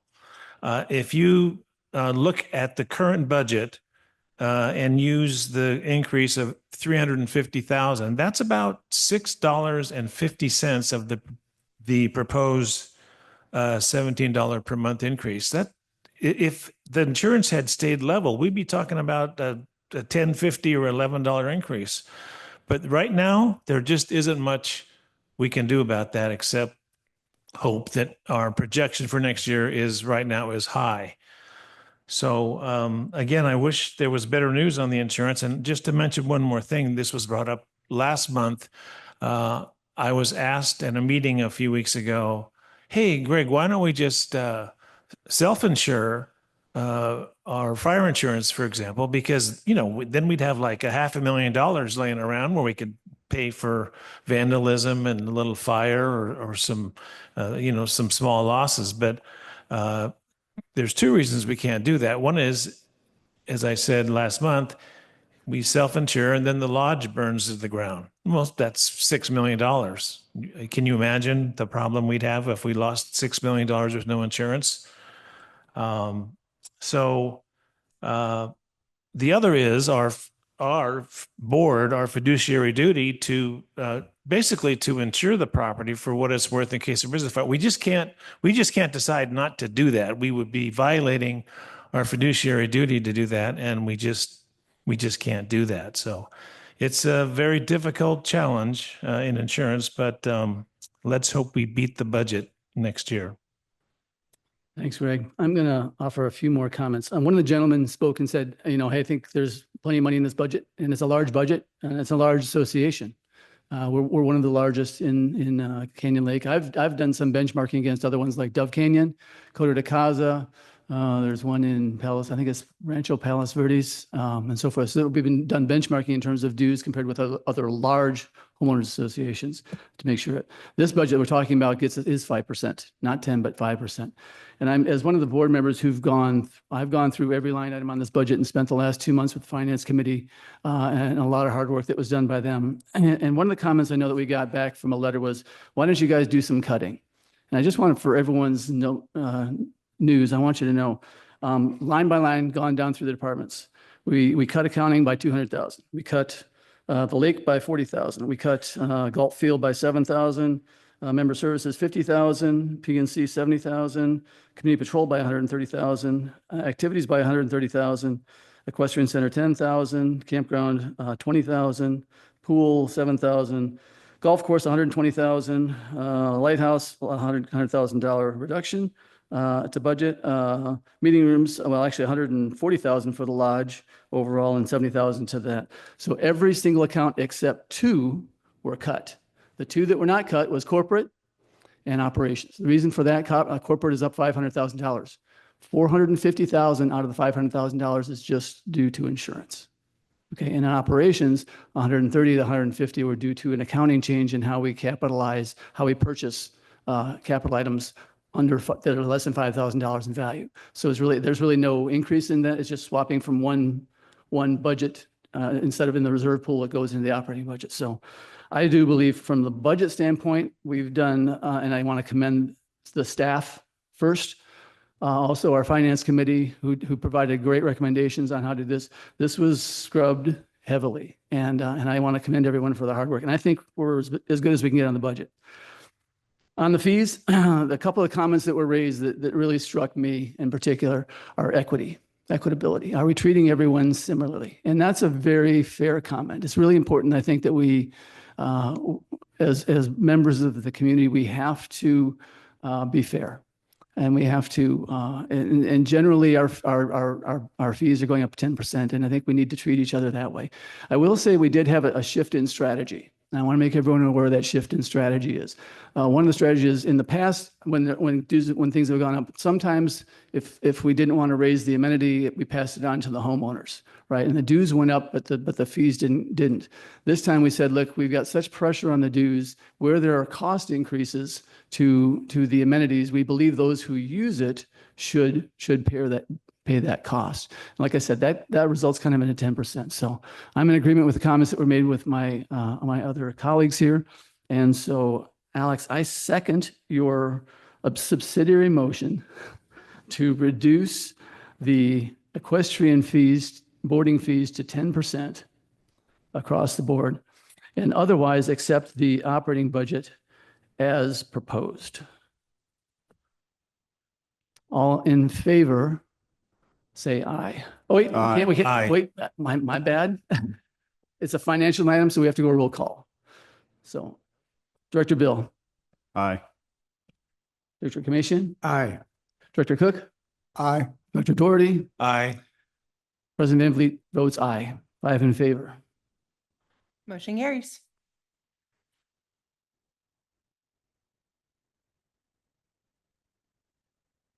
Thank you all for your comments too. We do, again, feedback is very helpful, and I always love seeing the kids come in.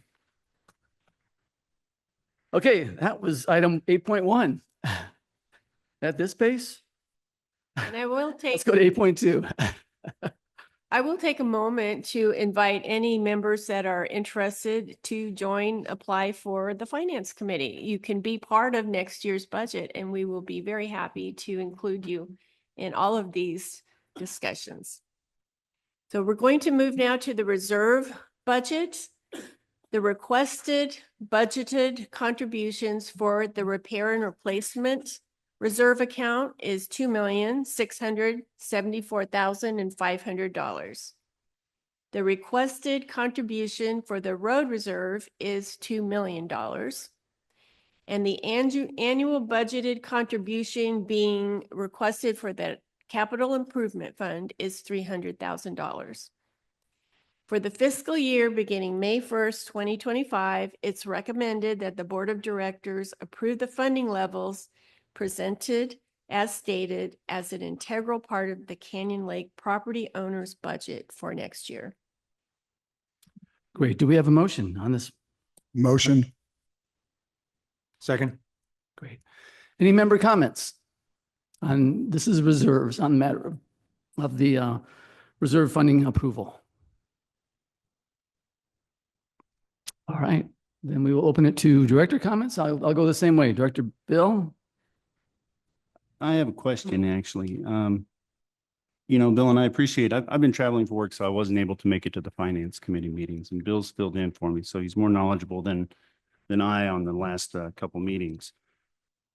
But would it be possible to, reduce the repair and replacement budget by $285K and the CIP budget by $100K?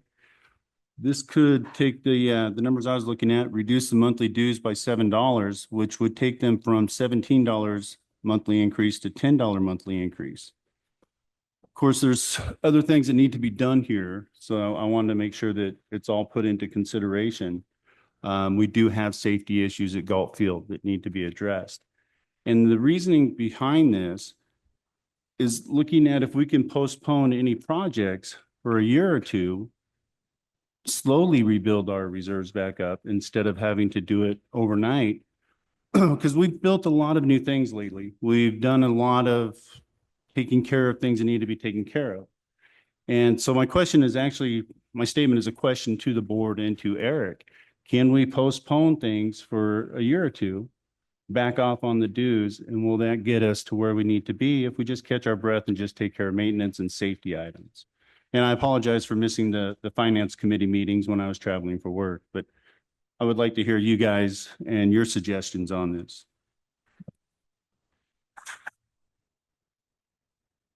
Let's go down.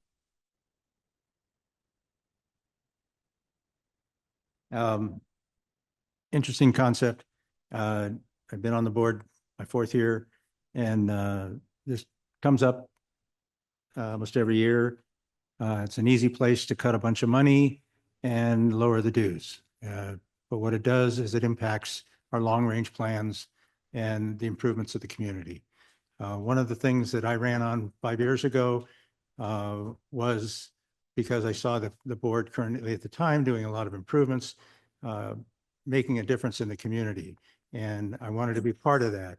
And while we fund the reserve account to maintain our equipment and maintain our facilities, it's built into the dues. It's already there. So it's not a increase, because last year we put in $2,775,000 in the reserve account. This year we're putting in a few dollars, $100,000 less than that. So it's not making an impact on on our dues structure. Would it reduce the dues? Yeah.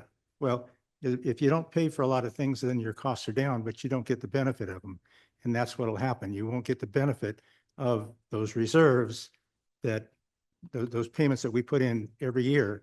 And then next year, the dues on the reserve study are scheduled to go up 1.5%. That's a nominal amount, just barely keeps up with inflation. But if we reduce it now, then it snowballs down the road, because we're only increasing it that lesser amount. So I'm not really comfortable with taking money away from the future repairs and upgrades of our community. So that's what I think that money's there, and it's very important to keep maintaining our facilities. Thank you. Alex? I have to agree with Joe on this. We are right now, our reserve percentage is about 39%. We have a goal as a board and from the finance committee to be upwards of 45%. And if we cut these reserves, we will be paying in the future. There's no way around it. And so this is not about projects and so forth. This is about just maintaining at this point. We have reduced CIP over the years. It used to be $1 million. It's currently at $300,000. That's a huge decrease. The road reserve needs to be funded as well. We all know that we need to make sure we're funding the roads.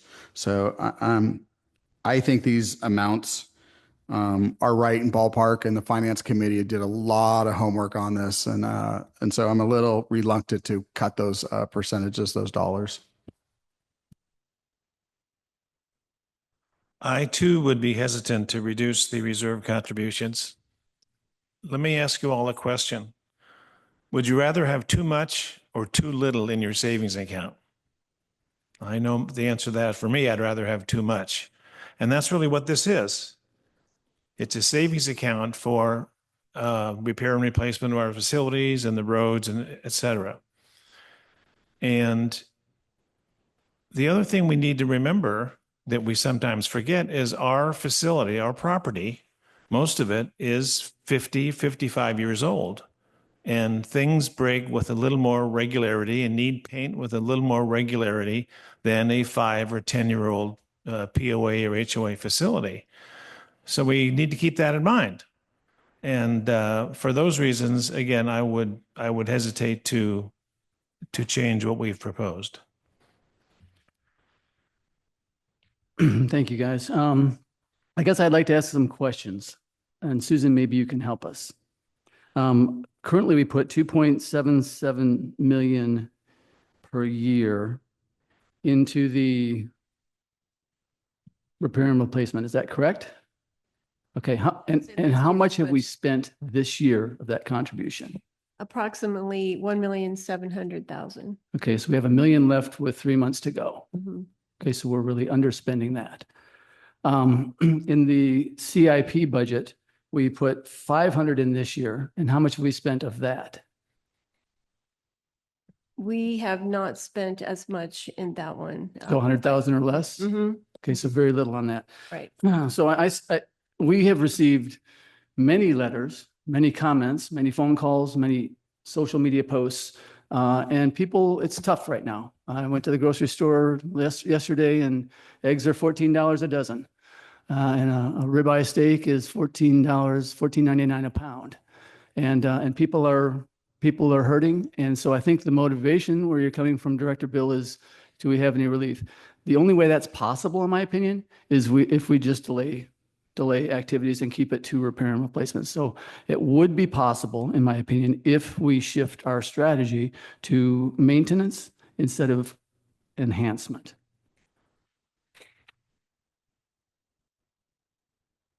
And so given that we've only spent very little, less than $100,000 in CIP, the Finance Committee recommended it going to, or it's currently proposed at 300. I think the Finance Committee actually recommended 200. I'd be in favor of reducing CIP by another $100,000 just because we're not spending any this year. It's only a $2 increase or $2 decrease. And given that we've got $1 million left in this year's budget, dropping it by $285K from 2.77 to 2.5 million could also help. So I can see some merit in it, but it would require us as a board to shift our strategy. So with all that dialogue, do you want to make a subsidiary motion? But like I said, I missed some of those meetings, but if we can make it happen, then I will make a subsidiary motion that we drop the budget by 285K on the repair and replacement and the CIP by 100K, since we have money in those accounts already. 185, so go down to 2.5 million instead of 277. Yeah. And then go to 200K on CIP instead of 300K. Current balances on the current balances on each of those budgets. I know you sent it to me, Susan. Do you have them off the top of your head? Do you agree, by the way, roads, we can't touch roads. We only have 40% of our roads done. We've got to fully fund that, and we need to continue the program going forward with that. So I'm in complete agreement there.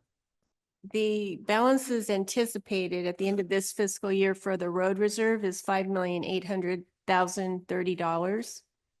The anticipated value at the end of the fiscal year for the CIP fund is $840,000. And the repair and replacement fund is anticipated to have a balance of $9,515,769. So if we were to take the subsidiary motion, we would, at the end of next year, we'd have $1 million in CIP and we'd have 12 million for repair and replacement, roughly. Okay. Is there a second? Anyone want to second Director Bill's motion?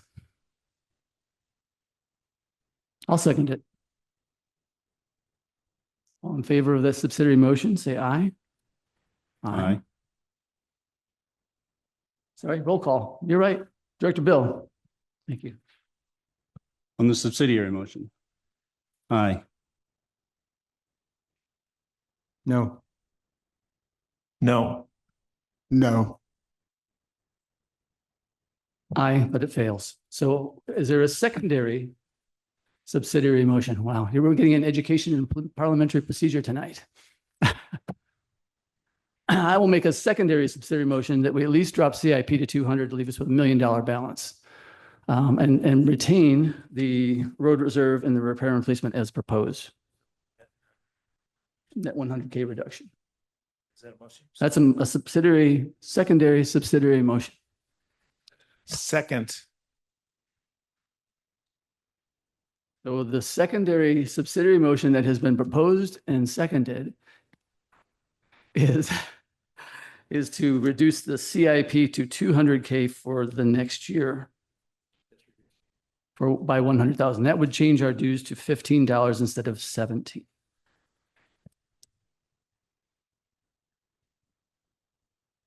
First and seconded. Okay, we'll do a roll call. We'll go the other way, Alex.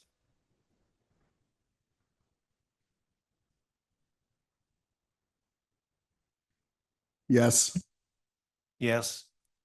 Yes. Yes. Yes. Yes.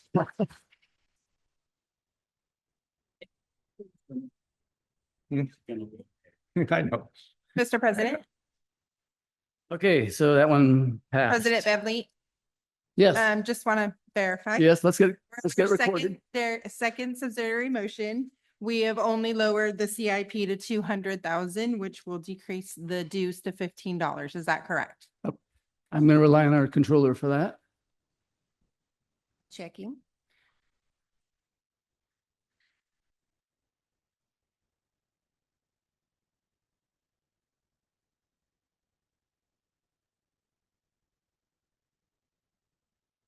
And by the way, that was the recommendation from the Finance Committee.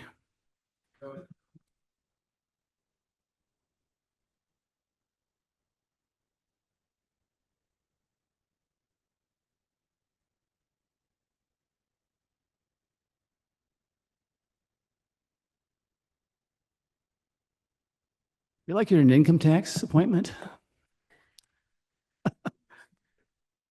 Yeah. Well, this is important because this is important to calculate the amount because it does affect item 8.3, which is what is the annual assessment? And so we do need the operating budget plus the reserves to come up with that total dues, annual dues. And so our controller is calculating as we speak, since we threw her a curveball.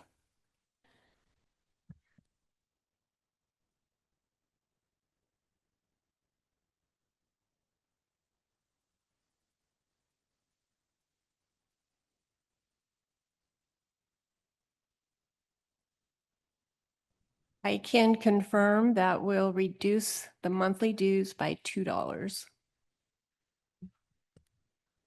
Thank you, Susan. I appreciate the confirmation. Okay, item 8.3.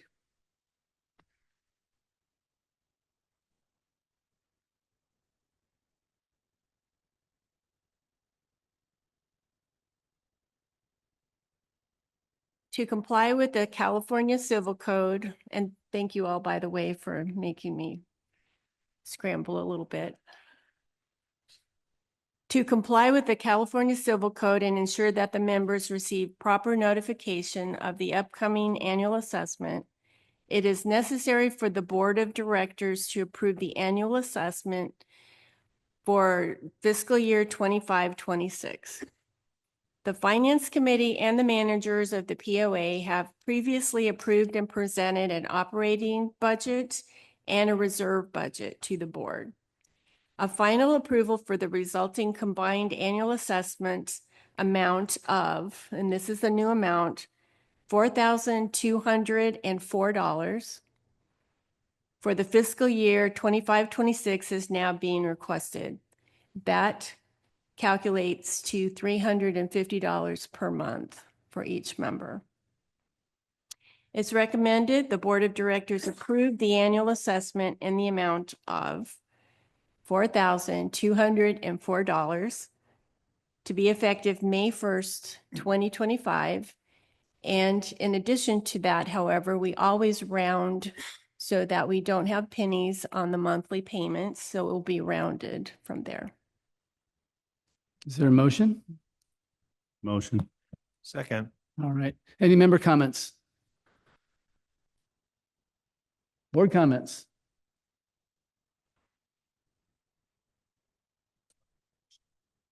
All right. if this approved, this would take effect. One of the questions was, and some of the comments from the question is, when do these fees and things take effect? They would take effect May 1st on all of these items. So it does give some time to understand and budget and get ready for it. So, all right, let's do a roll call. Alex, let's start with you. Aye. Aye. Aye. Aye. Aye. Hearing 5 in favor, motion carries. Perfect. Thank you, Susan. Really appreciate all your hard work.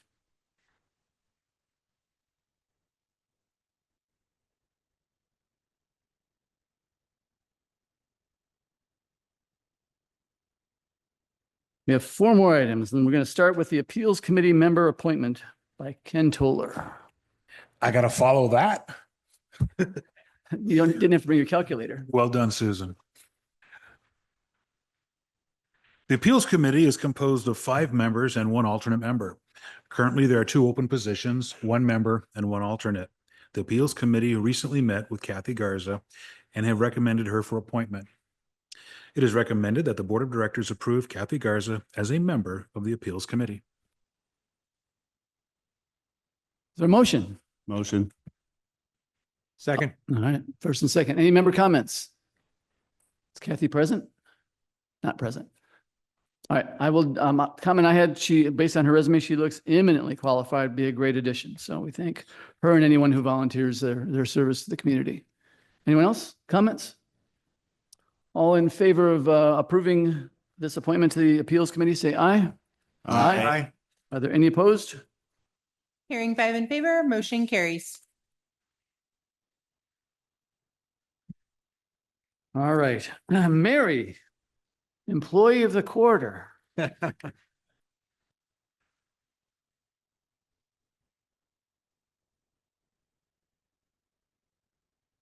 Good evening, everybody. It is recommended that the Board of Directors approve to revise LM 6.9 to remove the dates out of the voter card portion of the rule, because as of January 1st, 2025, everybody must have a voter's card. Regardless of age. Is there a motion? Motion. Second. All right, any member comments? Any board comments? I can tell you, I'm in the process of taking the class right now online, and it is a lengthy, challenging class. I haven't been in a classroom in many, many years, and this is a challenge and a chore for me. But I've driven boats my whole life, but I am learning some things, albeit more than I need to know. Anyway, if you haven't done it, you got to allow yourself about 6 to 8 hours for this class to study and take the test. So good luck to you all. Mary, I have a question. If I don't approve this, do I not have to get a voter card? Wait. Okay. All in favor of approving this item on voter card, say aye. Aye. Aye. Are there any opposed? Hearing 5 in favor, motion carries. Thank you, Mary. All right, Jose, come talk to us about Fiesta Day, which is coming quickly.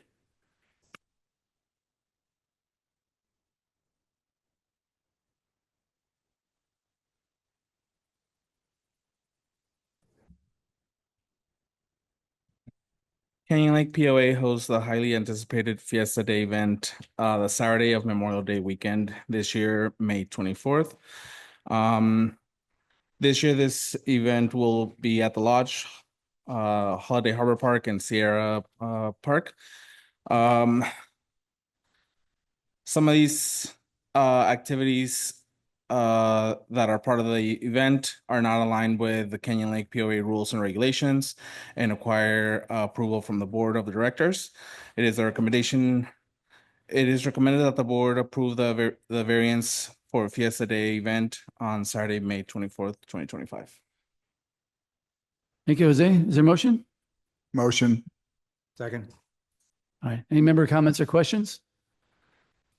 Board comments or questions?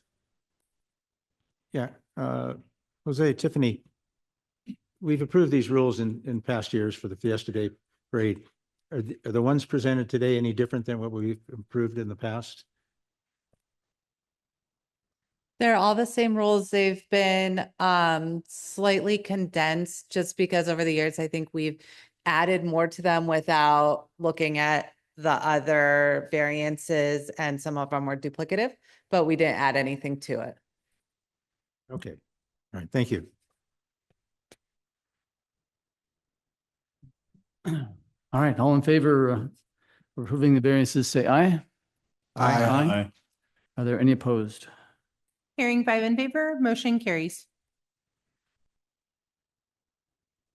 Steve? Right.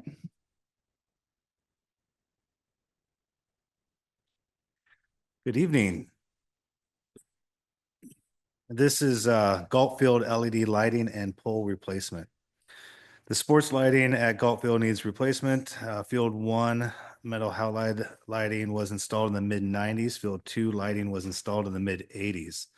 Lighting plays a crucial role in baseball, ensuring optimal visibility for players, officials, and spectators. Traditional metal halide lights or halogen lighting has been long the standard for baseball fields, but the advances in LED technology has for to LED lighting, reduced maintenance, and has a lot longer lifespan, improved light quality, reduced glare and light pollution. This project will also be including replacing the 3 40-year-old wooden poles on Field 2. We received 3 bids. Project cost is $556,824. This includes a geological technical report plus permit fees and a 5% contingency to come from 026700. This is going to be an estimated of $30,000 to $32,000 a year in energy and maintenance savings. Staff requests the Board of Directors to approve the funding of $556,824 plus the permit fees and a 5% contingency from the Reserve Fund 026700. Is there a motion? Motion. I'll second it. Any member comments?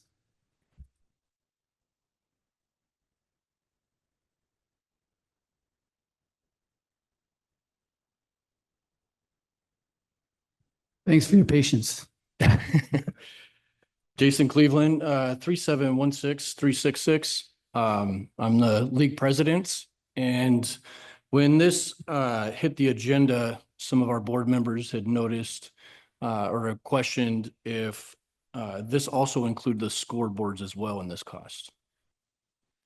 No, the scoreboards are actually already being ordered. It's a separate project. Thank you. Do we know when that project will come?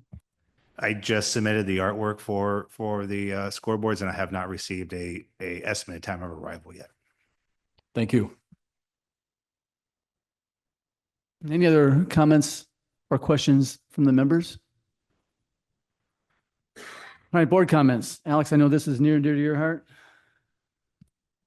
Yeah, we're just so you guys know, in the lighting, we're probably 10 to 15 years later than just. I think the one thing that this is going to do, obviously, they're actually going to eventually pay out. It's, it doesn't happen in 2 years, but it will.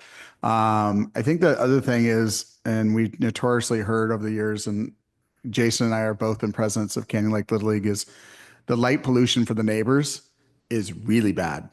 That's going to go away. The lights with these LED lights are so directed onto the playing field. And, if I live near there, you guarantee those lights are on. They're shining on your TV when you're trying to watch television in the evening. So this is really, really good. There's a couple other things too. Not that this happens often, but if those lights currently go out accidentally, it takes 45 minutes for them to cool down and relit. And that pretty much ruins their game for the evening. So being these, and if you've ever been to a sports game or anything like that now, they're flashing the lights and everything. That's because they're LEDs and they can do that. So you have quick light up, you have, restart if you have to. The light pollution's huge. And then you take the safety factor. The current wooden poles, our only options, we have to remove them. There's no way around it. So we can, the argument is, oh, we can push this off for a year. It's not an opportunity. We would have to take the poles out and they would be without lights, which would basically stop their season one game a day if they could do that. So this is very important for the community and it has an ROI. And I'm super excited that, we can throw back in something into the youth community to help build that program and be more supportive. Anyone else? Jeff, go ahead. Well, I kind of want to point out that this was accounted for before I questioned the dues. This is what I was thinking of when I said we need to look at the safety issues. We can put off projects, but safety issues we can't put off. And to what Alex said, we have some poles there that need to be replaced. They're rotting out. They need to be removed as soon as the season's over so that we can keep everything safe for the kids. In addition to that, there is the savings. There is, as Alex said, another safety factor. When the other lights go out, it takes 45 minutes to an hour to get them back up. Now you got everybody wandering around in the dark. That's another safety issue. One of the things when I ran before on this board was for safety and security, and this goes right hand in hand with the safety. And so I'm really glad that you're bringing this up. I'll add that this project was run through our Facilities Planning Committee. They did review it and recommend this. I think when we did the survey, I think we'd estimated for $800,000. So that's coming in substantially below that estimate, which is very good. And I agree, this is a safety issue. As part of that survey we went through, it's an 18-inch pole, and right now you can drive a screwdriver 9 inches into that. And so we're concerned, in particular, if we have high winds, that it's a very significant safety threshold. So people have asked, what could you do instead of spending $500,000? What else could you do? Well, we could take them out. That's one option. But if we take them out, then the kids don't get to play in the dark. And we can't get enough cars around there to put their headlights on to help them. Although we've done that with our kids. Kids when they're little in soccer sometimes, but it doesn't work very well in baseball. So I think this is good. And I love the fact that we're going to save $43,000, almost $44,000 a year in electric savings. So I think it makes sense from a safety and a cost standpoint to do that. Any other comments? It's enough said. All in favor of approving? Oh, sorry, before we do that, Greg. Steve, you mentioned that there were 2 other bids in addition to the recommended 556,000. For some perspective, could you briefly tell us what those were? So yes, we are. So the 3 bids that we received all have experience in the sports lighting. They're also all Musco dealers that we spec Musco for our lights, which is the manufacturer lights that are used pretty much all of Lake Elsinore, surrounding Menifee, Temecula. There's a new sports park near my house in Temecula. They just put all new Musco in. The lights nice and crisp. I actually drove by and saw it. Anyway, these are all 3 recommended contractors from them. The next bid was approximately about $20,000 more than the lowest bid, and then the bid after that was approximately about $200,000 more than the lowest bid. So we are taking the lowest bid on this one, and it's also like I said before, it's a contractor recommended and has experience in sport lighting. Thank you. Looked like the best proposal too, overall. So good. All right, all in favor of approving the Galt Field LED lighting and pole replacement, say aye. Aye. Aye. Aye. Are there any opposed? Oh, thank you, Joe. Gosh, it's been a long night. We cannot do it by that way. So it is a roll call. Director Bill. Aye. Director Commission. Aye. Director Doherty. It's a roll call. Aye. Director Cook. Aye. I vote aye as well. 5 in favor. Motion carries. Thanks. All right. Well, it's been a long night. Appreciate everyone having the patience to stick with it. We still have a good audience. So thank you for all of them for sticking around. In the interest of time, respecting everyone's time, why don't we just roll our board liaison and board comments all in one, beginning with you, Alex. I'm going to keep it really tight. There are positions open on the appeals committee still. So if you want an application, you want in there, there's a lot of committee openings. So if you want to be on a committee, jump in. It looks like there's going to be a spot in the finance committee as well come May. So, sign up, get in. It's a great way to get involved. It's just, you're sticking your toe in the water. You're not jumping in the deep end. So it's always a good way to get involved. I just a couple little things since we were just talking about it, and this is just kind of comments.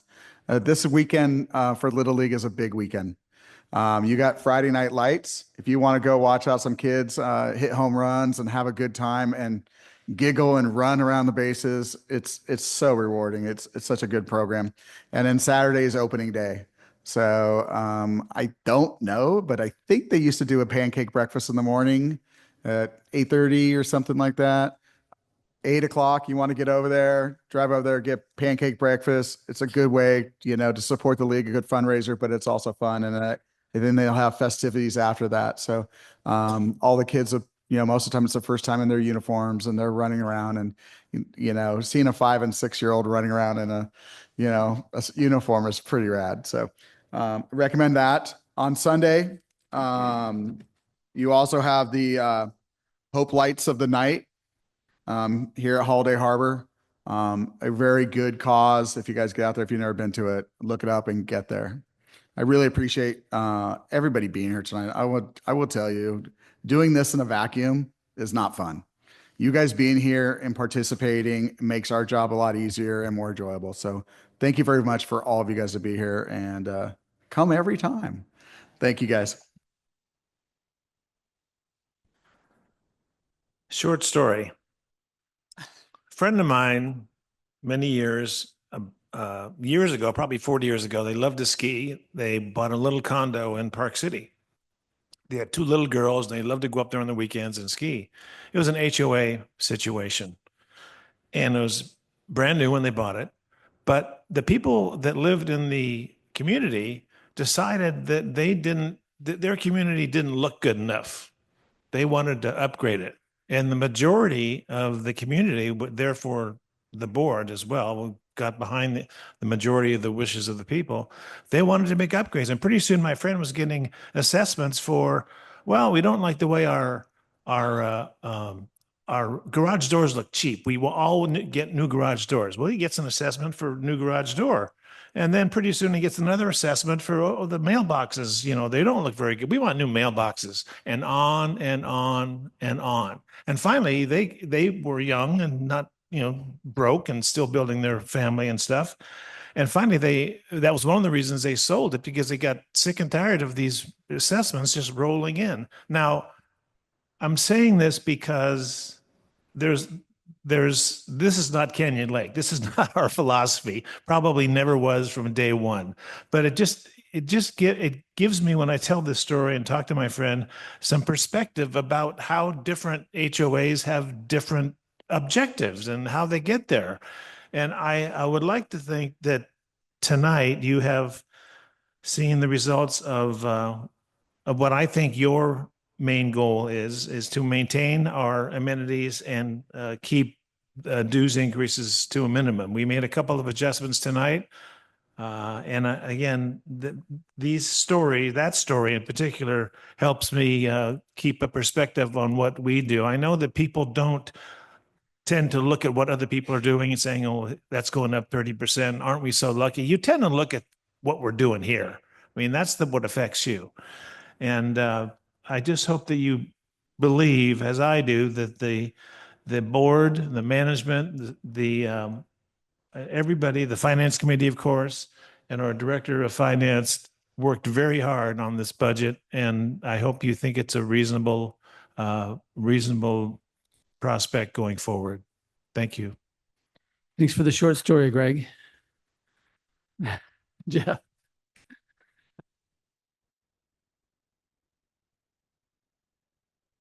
Jeff. No. Well, just a quick rundown. The FPC, they are, like you said, they looked at the golf field lighting, looked at the different areas that need improvement, looked at the safety that's needed to be done there. Currently, they're looking at the street signs. Normally those are reflective so you can see them at night. And of course, not having street lights here, it would be safer to be able to see the street signs. So they're evaluating that. We're looking at some traffic safety issues as well. There is a lot of kids on bikes, a lot of foot traffic, a lot of golf cart traffic. So they're evaluating some of those areas, also looking at different speeds and stuff that are allowed. Regarding the finance committee, as I said, Director Van Vliet's been filling in for me while I was in a snowstorm in Idaho. They think I did that on purpose to get out of it, but I really would have preferred to be here instead of standing out in the snow. The other thing is this Thursday, because I'm in the car club, I got to throw in a plug. This Thursday, 5:30, Holiday Bay Room, the car club is having their annual fundraiser, which is an auction. So if you need more junk in your house, feel free to come and buy some. If you want to get rid of any junk from your house, feel free to donate it. It's at 5:30. It actually is a lot of fun. So, I hope you all can make it. Hope you can come to that. The other part, to echo what Alex said, it's really nice to see people that are still here, that are listening to what's happening, to are trying to understand the process. That's really nice because most of the time what we hear is a bunch of comments that are made through social media and other means where they don't have the knowledge to back up the comment. And it's really nice to see people come and get informed. And on top of that, if you show up, there's cookies over there. You can have cookies. We'll bribe you with cookies to come. That's all I got. Okay.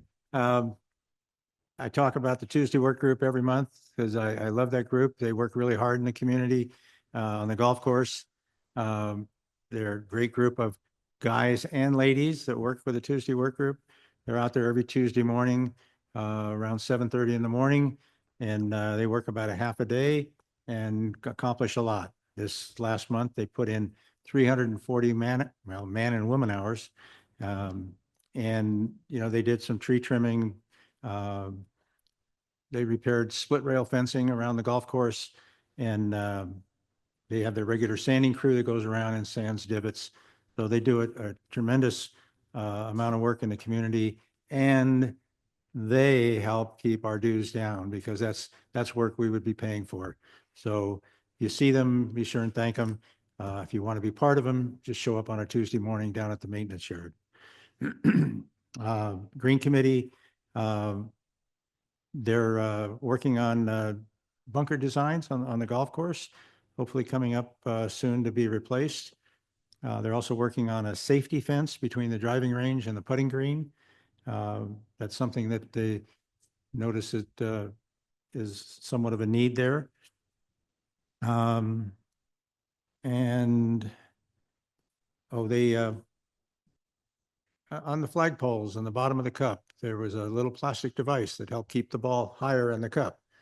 And this is just for golfers. Probably most of you people don't care, but they removed that plastic cup because that was allowed to keep the ball up high. So during COVID, you didn't have to touch the cup. So they took it away because the USGA requires the cup be a certain depth. So if you're out there playing the golf course and you don't see that little plastic device in the bottom, you'll know why.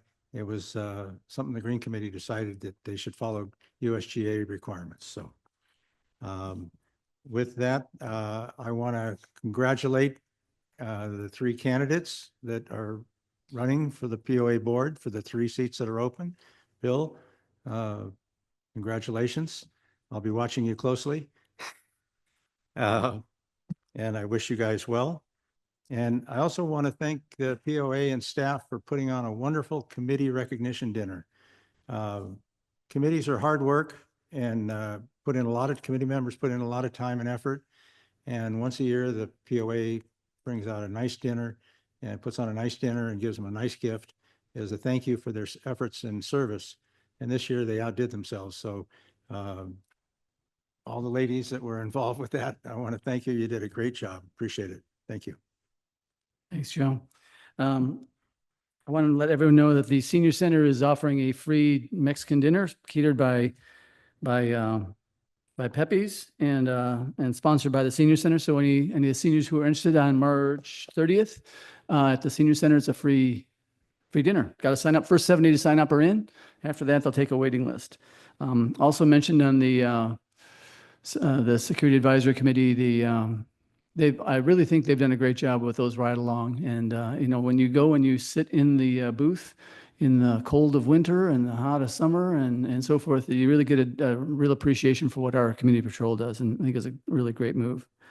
I also want to echo on the volunteer appreciation. There's 100 people who volunteer for committees that were there from all ranges of things. I hope that we are able to share some of the accomplishments that they they did throughout the year. I mean, there's thousands of hours of volunteer labor that actually save us labor that help reduce our dues because of the volunteer efforts by all these men and women. And it's just again what makes our community great. Fiesta Days will be here before we know it. I just want to repeat what Eric said last month, and that is that we are changing our approach. Fiesta Days will not be the Hopper anymore. It'll be down to 3 parks. It'll be on one day. It'll be on Saturday of Memorial Day weekend. And on Sunday, for the first time, we'll be having a country fest concert with multiple national artists performing for free at the amphitheater. And so I want to encourage people. It'll be a fun weekend to be in Canyon Lake. And so I want to remind people, start planning now. And then the last thing that we didn't touch on, but I want to thank everyone who contributed and gave us their input on the member survey. We got 24% response. The last time we did it 8 years ago, we only had 7%. And so we heard loud and clear from everyone. Greatly appreciate the feedback. There was so much feedback that it's going to take us about a month to digest it all because there are a lot of comments. But we will be presenting those results at the April board meeting. So if you thought tonight was fun, it'll be even more fun in April. So I encourage you to come down for that. With that, we've got about 3 hours and 45 minutes left of Mardi Gras. Is there a motion to close? Motion. Second. All in favor, say aye. Aye. Thank you, Canyon Lake.